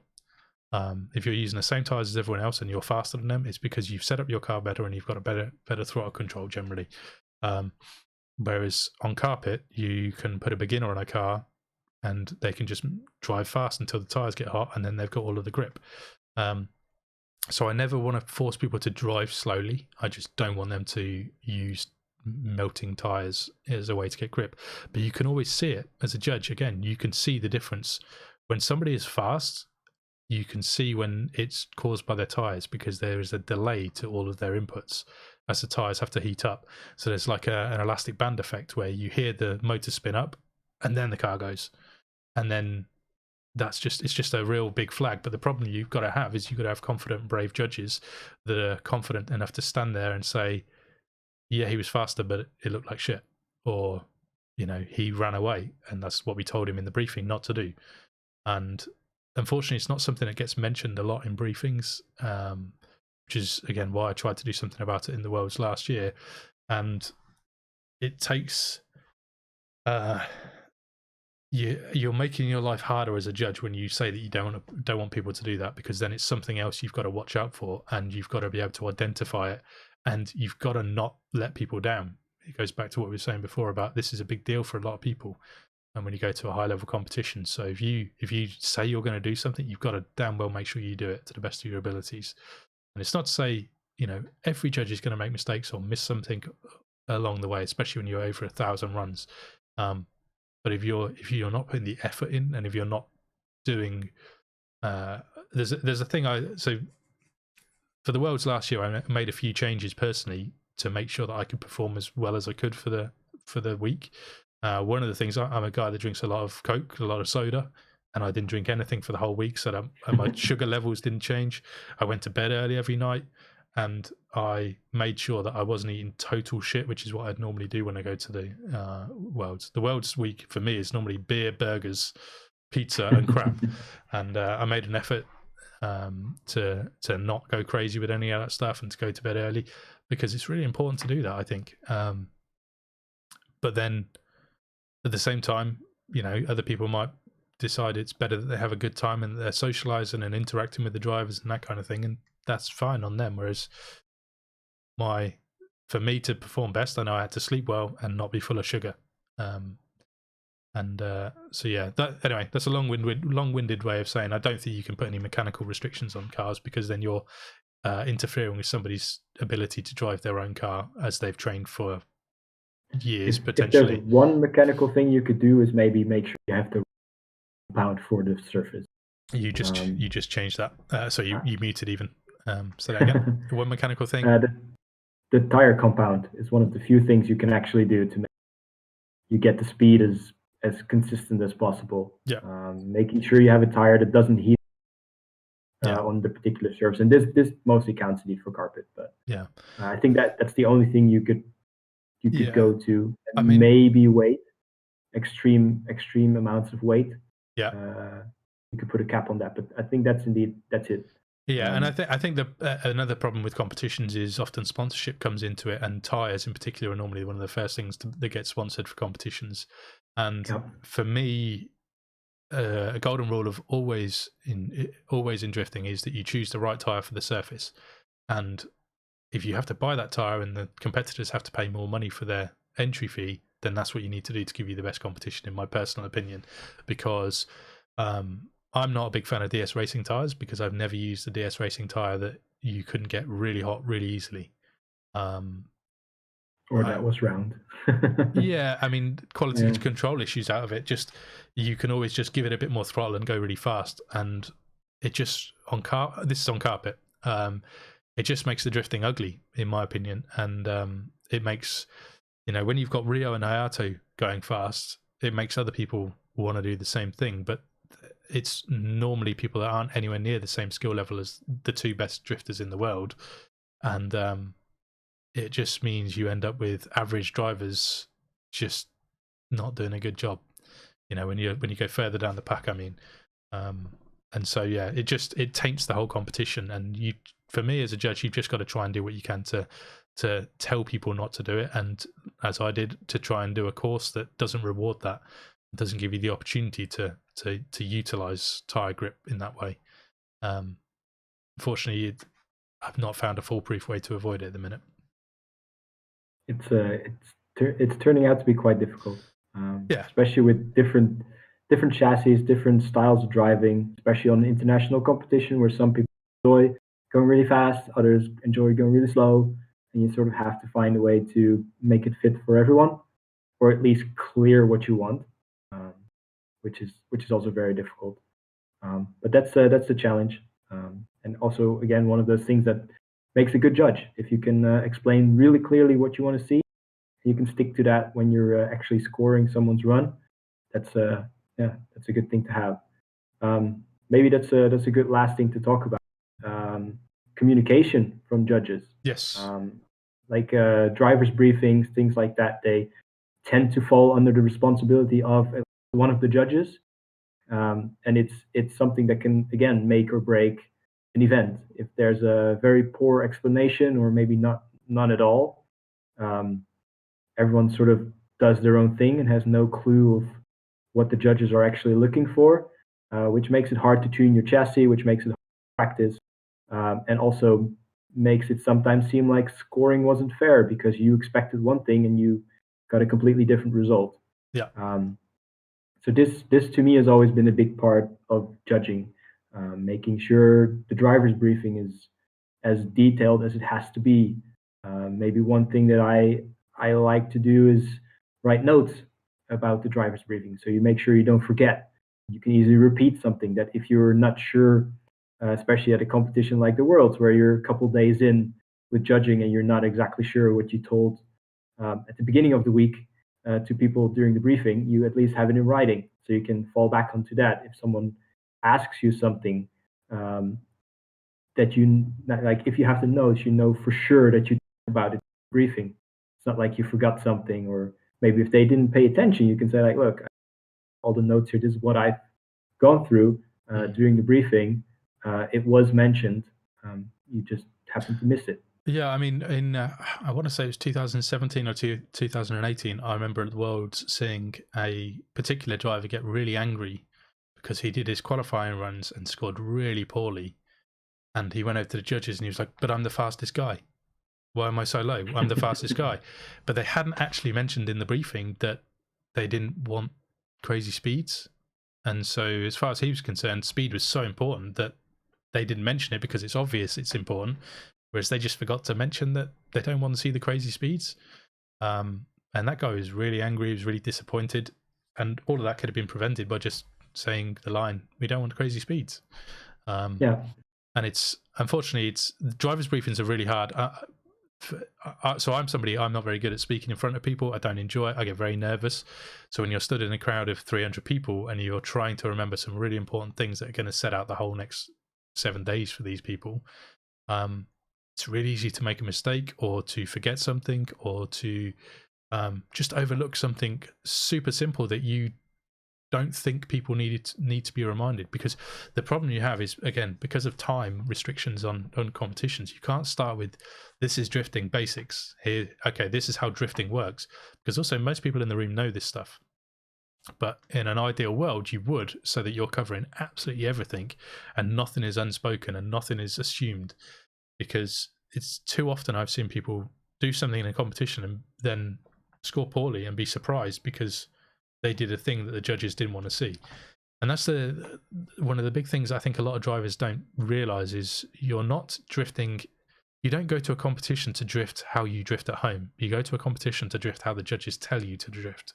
If you're doing anything other than what they're asking, you are going to do poorly and go home. You've got to do only what they tell you to drift, which is why it's so important that the judges tell you everything they want to see. And the driver's briefing can't be a 5-minute thing. It's not possible. Judges briefing in 30 minutes is tough to make sure you cover absolutely everything. And another thing to really consider when you're judging an international competition is assuming, let's say the driver's briefing is in English. Well, a lot of people don't speak English, or at least not as their first language. And so one of the things I got very helpfully told when I was in Japan judging is I need to speak slower, because naturally I speak very quickly, and when somebody is translating that, then they've got to take their time and work it out. And if they're not great at English, it makes their job very hard. So yeah, there's another thing to consider when you're doing international judging, which it's again something you don't think about until somebody points it out. Yeah, I think maybe that because a lot of people might not understand the first time, or use particular words that maybe aren't clear to everyone. Yeah. I think it would be also good to take a break between each of the points you're explaining and asking if there are any questions, if it's clear, instead of all the way at the end, because what most people will remember is the last thing you talked about, not the first thing 10, 20 minutes ago. The danger of doing it that way is then maybe the judge forgets something they were going to say because they're interrupted. So there's a really fine line. I've done it mostly with the questions at the end. I also have done it. One of the things I really liked at general RCDC competitions is they will often have somebody with a microphone that runs around and hands the microphone to somebody who's got a question at the end of the briefing. But what you can also do, I believe, is you can also ask that guy the question while the briefing is still going on, and he'll write it down in case you forget it. So you can sort of interrupt the guy that isn't part of the briefing but is one of the sub-judges and give him your question, but it gets held until the end when all the questions are asked. So that's another good way of doing it. Because also the problem is, if you're talking to somebody about giving a question, well, you're not listening to what's being said at that moment, and maybe you miss something that's part of the briefing. So yeah, for me, I think it's best to wait till the end, but then just make sure you remember your questions. Yeah, to me, it was just a matter of having good. write down your driver's briefing, write down everything to explain, Yeah. and then go through it. Because then, if like I said, if you take a break between each separate point for questions, and someone asks a question about something that's not relevant to the point you just explained, but you know you're gonna talk about it later, you just say like, okay, hold on to this question. We're gonna get to that later. Then, if you still have the question, you can ask it. And so far, that seemed to be going pretty well. I know that I have done some drivers briefings that were relative, and it was hard to keep attention. So it also shouldn't be too long with too much explanation, especially if some things indeed seem obvious to most people in the room. But for example, like what do you prefer? A driver's briefing with the entire group of drivers at the beginning of a week, and then that's it, or in smaller groups, repeated over multiple days? For me, everyone needs to be present, just in case something is forgotten or said with a different tone, or something is inferred, or I think it's fine to do multiple briefings, but everybody at least should have the option to be there for every briefing if it's not required. Just because I think it's very hard to give the same briefing over and over unless it's a video briefing. One of the things I did see with Formula Drift Shift in Japan was Takahiro did a video briefing for the line, which I thought was really good because it meant everybody got exactly the same view, exactly the same information. And they had that, I think they did that 2 weeks before the event. So you had 2 weeks to go and practice that line, which I thought was kind of a cool idea. One of the things we did with Soul RC was we would lay a track layout down, and then a month later, at the end of that month, we would then do a competition. And the thinking behind that was you had a month to go and practice your runs, and I really liked that idea because it means you end up with a better competition, because people will they can show you their best driving that they can do. One of the things we did is, at one point, I can't remember if it's at the start or at the end, we would change the line for the competitions to make it difficult and not give home drivers an advantage.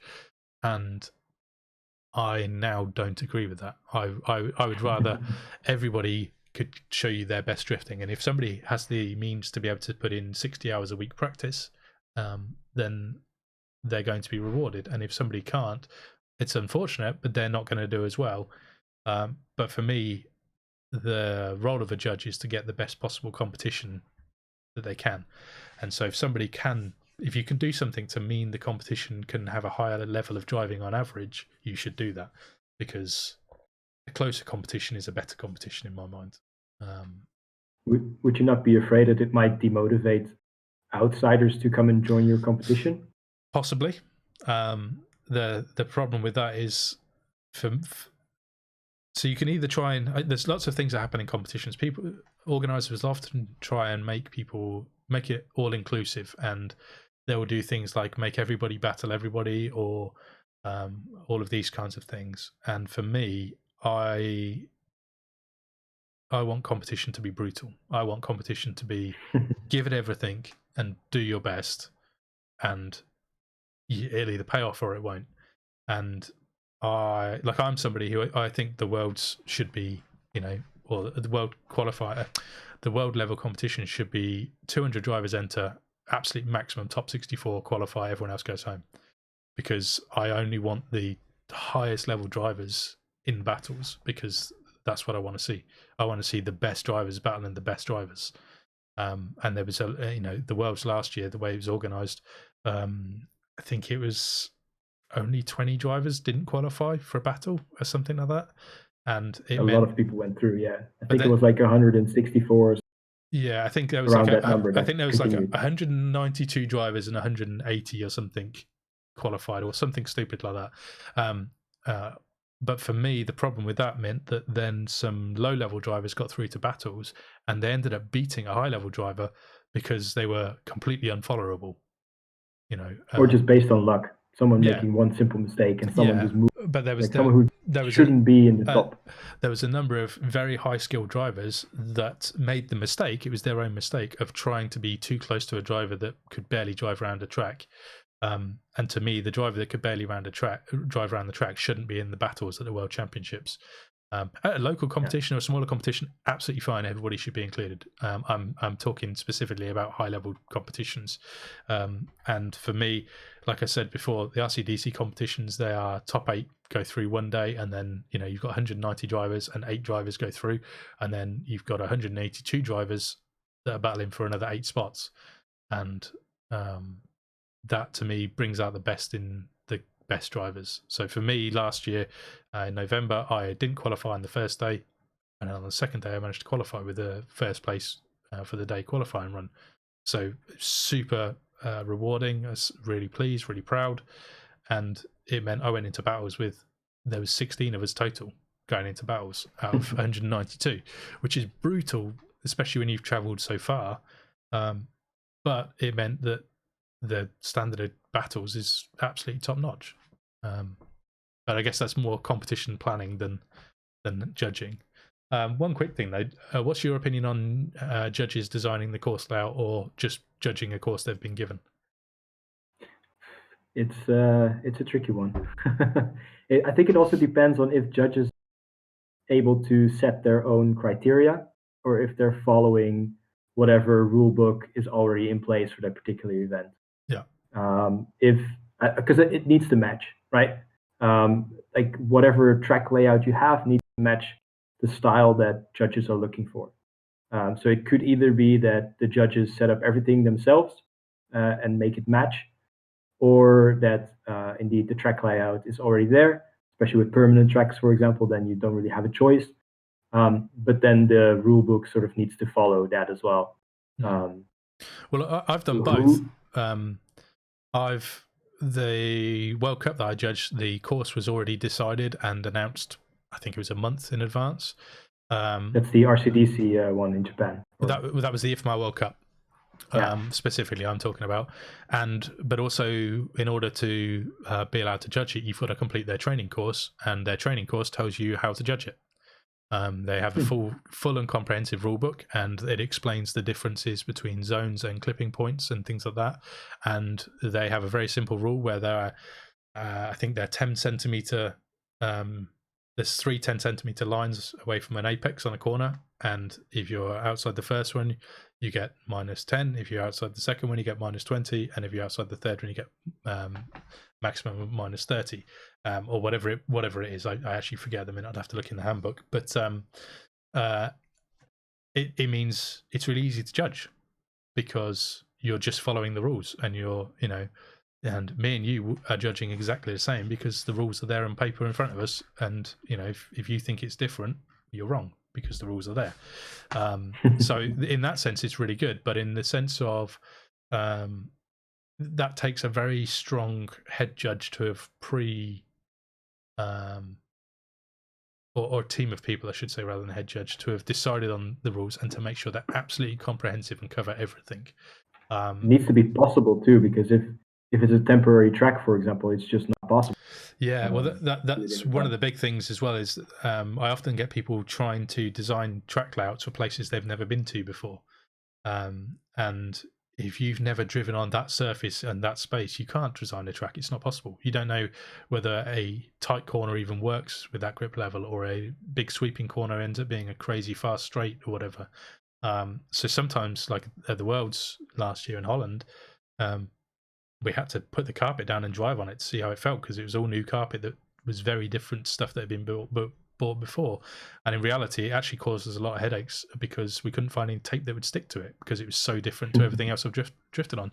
So we ended up having to use a Velcro type tape just to put lines and marks down there, which is why we couldn't have lines across the track, because it made the cars bump essentially. But I think that has been the case pretty much every year, because we also, like all of the years I did it, I had a which we put down and then drove it, and it just didn't work. I remember that one year we actually put the whole layout down. We drove it a couple times. It didn't work. It just really didn't work. And for fun, I tried to run it in reverse, and it turned out that was actually pretty good. No one expected that to happen, but that's just how it went. Just because of the shape, like when we put the carpet down, the how should I say, the dimensions of the track were different. The ratio of like the longer side towards the short side was different, meaning that the layout was completely raw. Well, I've done it many times where you've got an idea for a track and then you drive it and it just doesn't work. It's no fun, or it's boring, or it's too fast or too slow or whatever.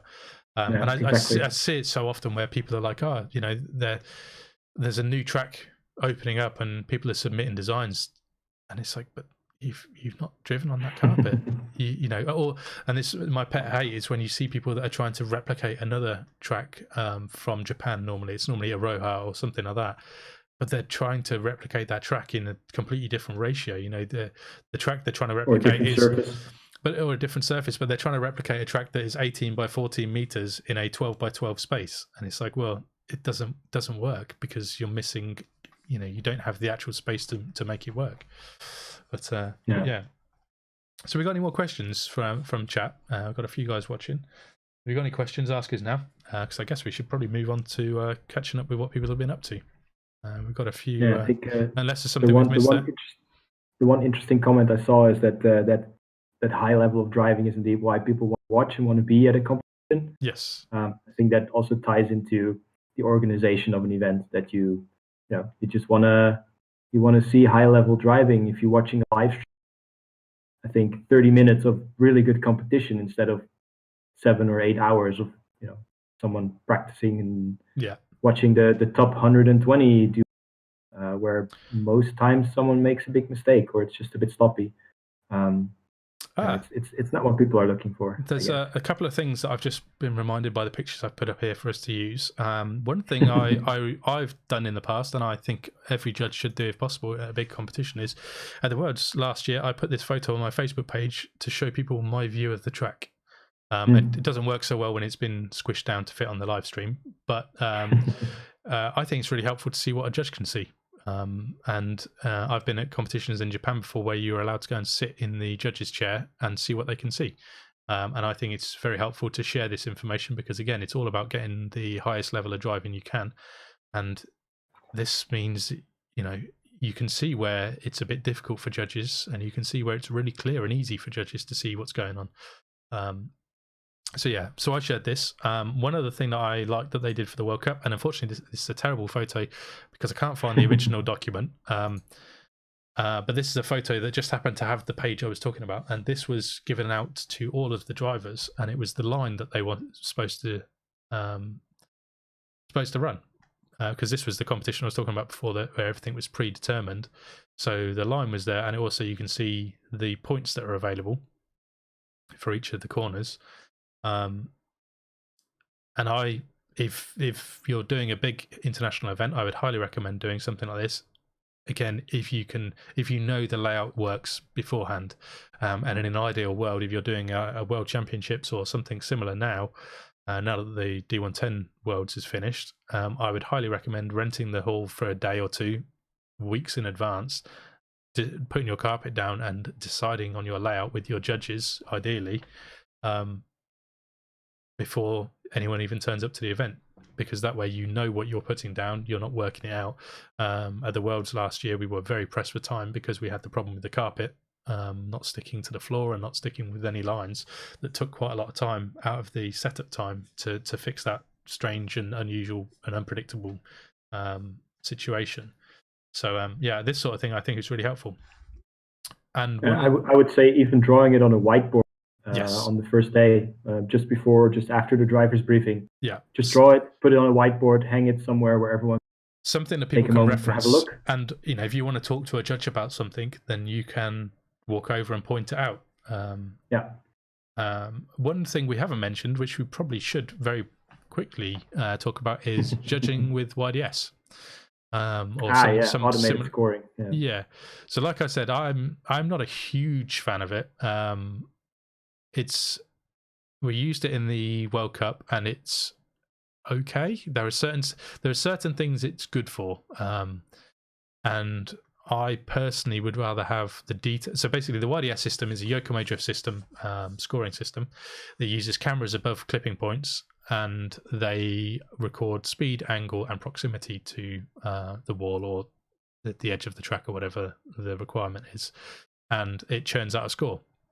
And like I mentioned earlier, it's possible to manipulate that score depending on the weighting if it's not been set up perfectly. If the judges have really thought about it, or the team behind the scoring has set it up perfectly, then it's not really possible because everything should be quite equal. But if they prioritize speed, then you just drive as fast as you can through it and you get more points, even if the angle and proximity are poor, or if the proximity is the number one thing, you can just get close to the wall and you're good. My preference is that if I was going to do a World Championships and I had the technology available to me, I would very much like to have the cameras set up, but as reference for the judge. So, the judge can look over if they weren't sure and say, okay, he was 6 centimeters from the wall, or he was 2 centimeters from the wall, and then score accordingly based on the rules that say, 0 to 5 centimeters is this deduction, 5 to 10 centimeters is this deduction. That's a situation I would like to see. I can't complain about the way it worked with the World Cup because it was very well set up, but having driven in many competitions where it uses it, it's not always the case. So I think it can be good. It's just not the ratio of good to bad times with the YDS. I would say is not in the positive favor overall for me.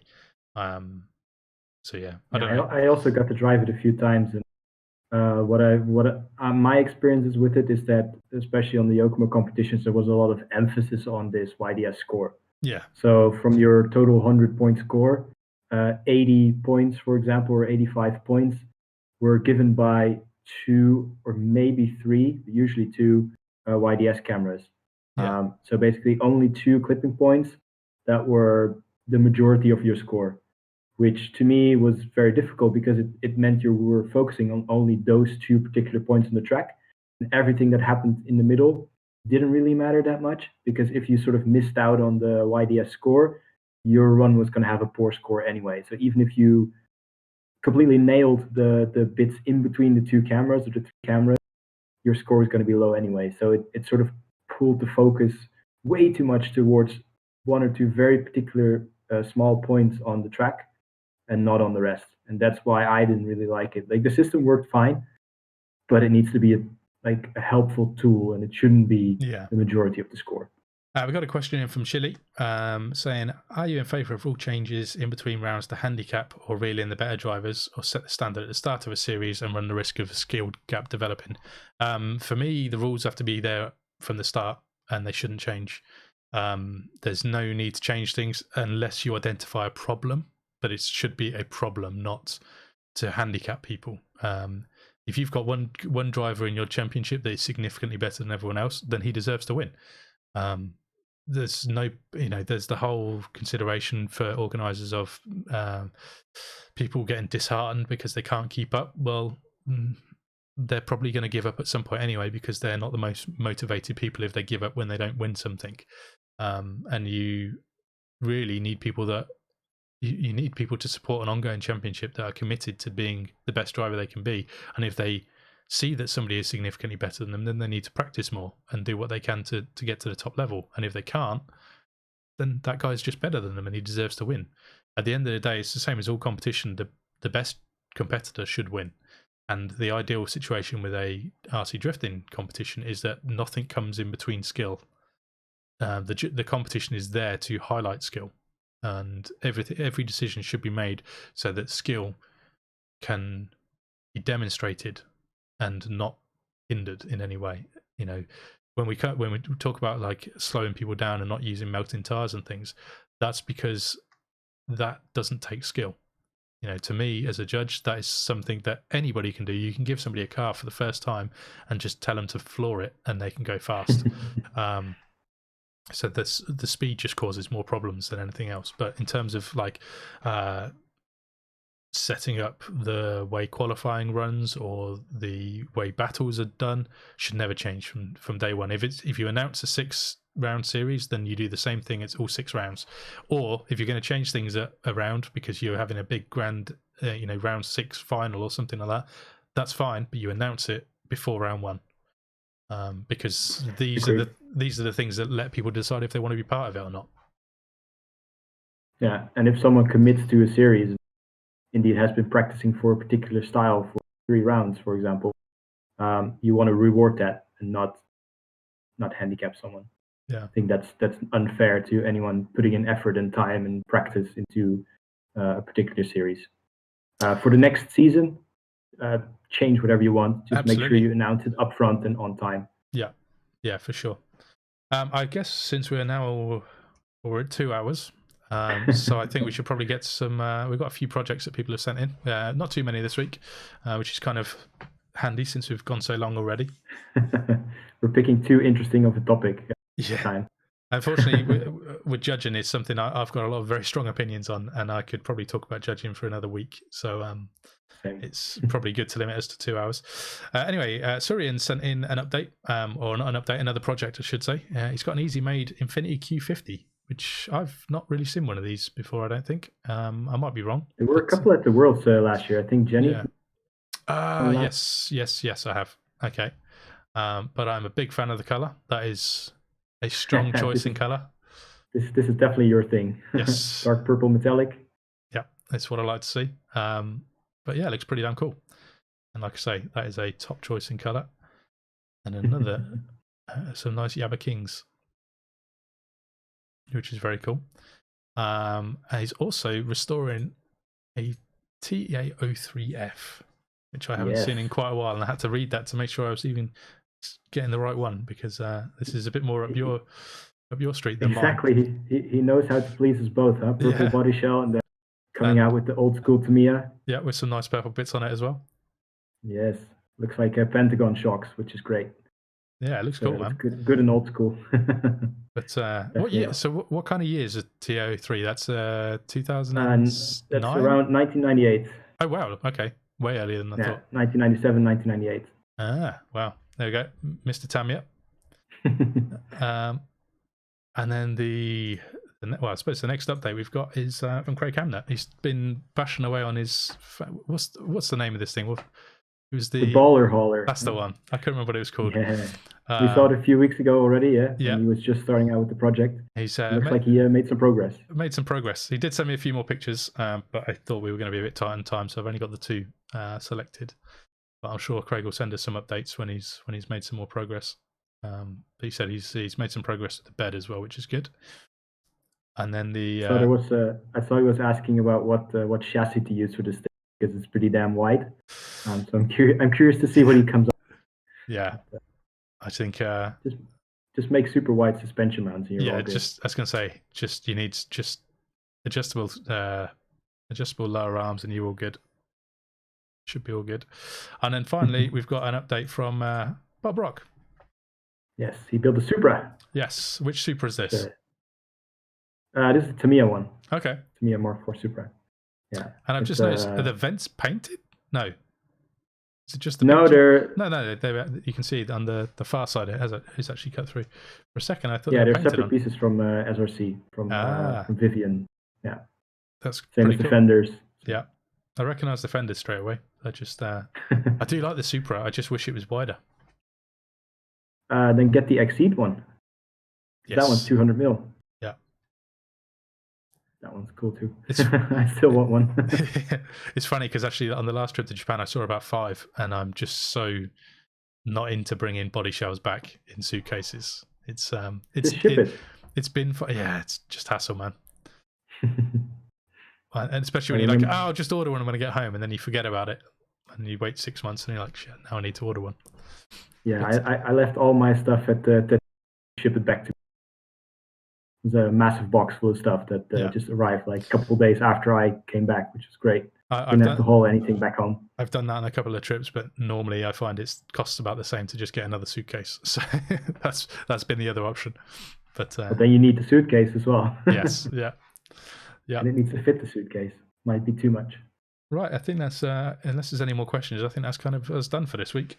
Well, I don't know what you guys think. I quite like this format of discussing a topic. I think it works quite well rather than just only covering news.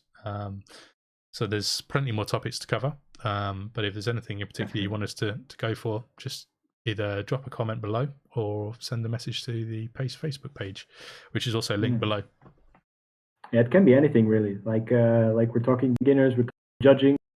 Today's episode is probably going to be way more in depth than is good for absolute beginners maybe. But we can do all kinds of topics. I mean, we have lots of experience with a lot of things, and either if I don't have it, then James probably will, or way around. Yeah, So we can. the only thing we're about it. not super set up to do right now is technical things in terms of showing details.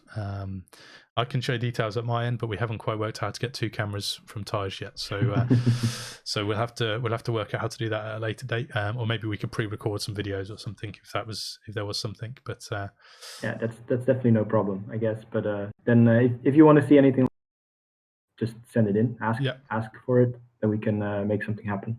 Yeah, for sure. Well, I think that's us done for this week. I'm going to go and do some game streaming on Call of Duty on Twitch, I think. So if anyone fancies joining me over there in about 15 or 20 minutes, it's twitch.tv/pace_plays. So yeah, dive on there and we can carry on talking RC drift crap if you like. while shooting around in what was it? Which game? Call of Duty? Call of Duty, I think, today. Yeah. All right. And if not, I'll catch everyone next week. All right. See you guys later. Bye for now.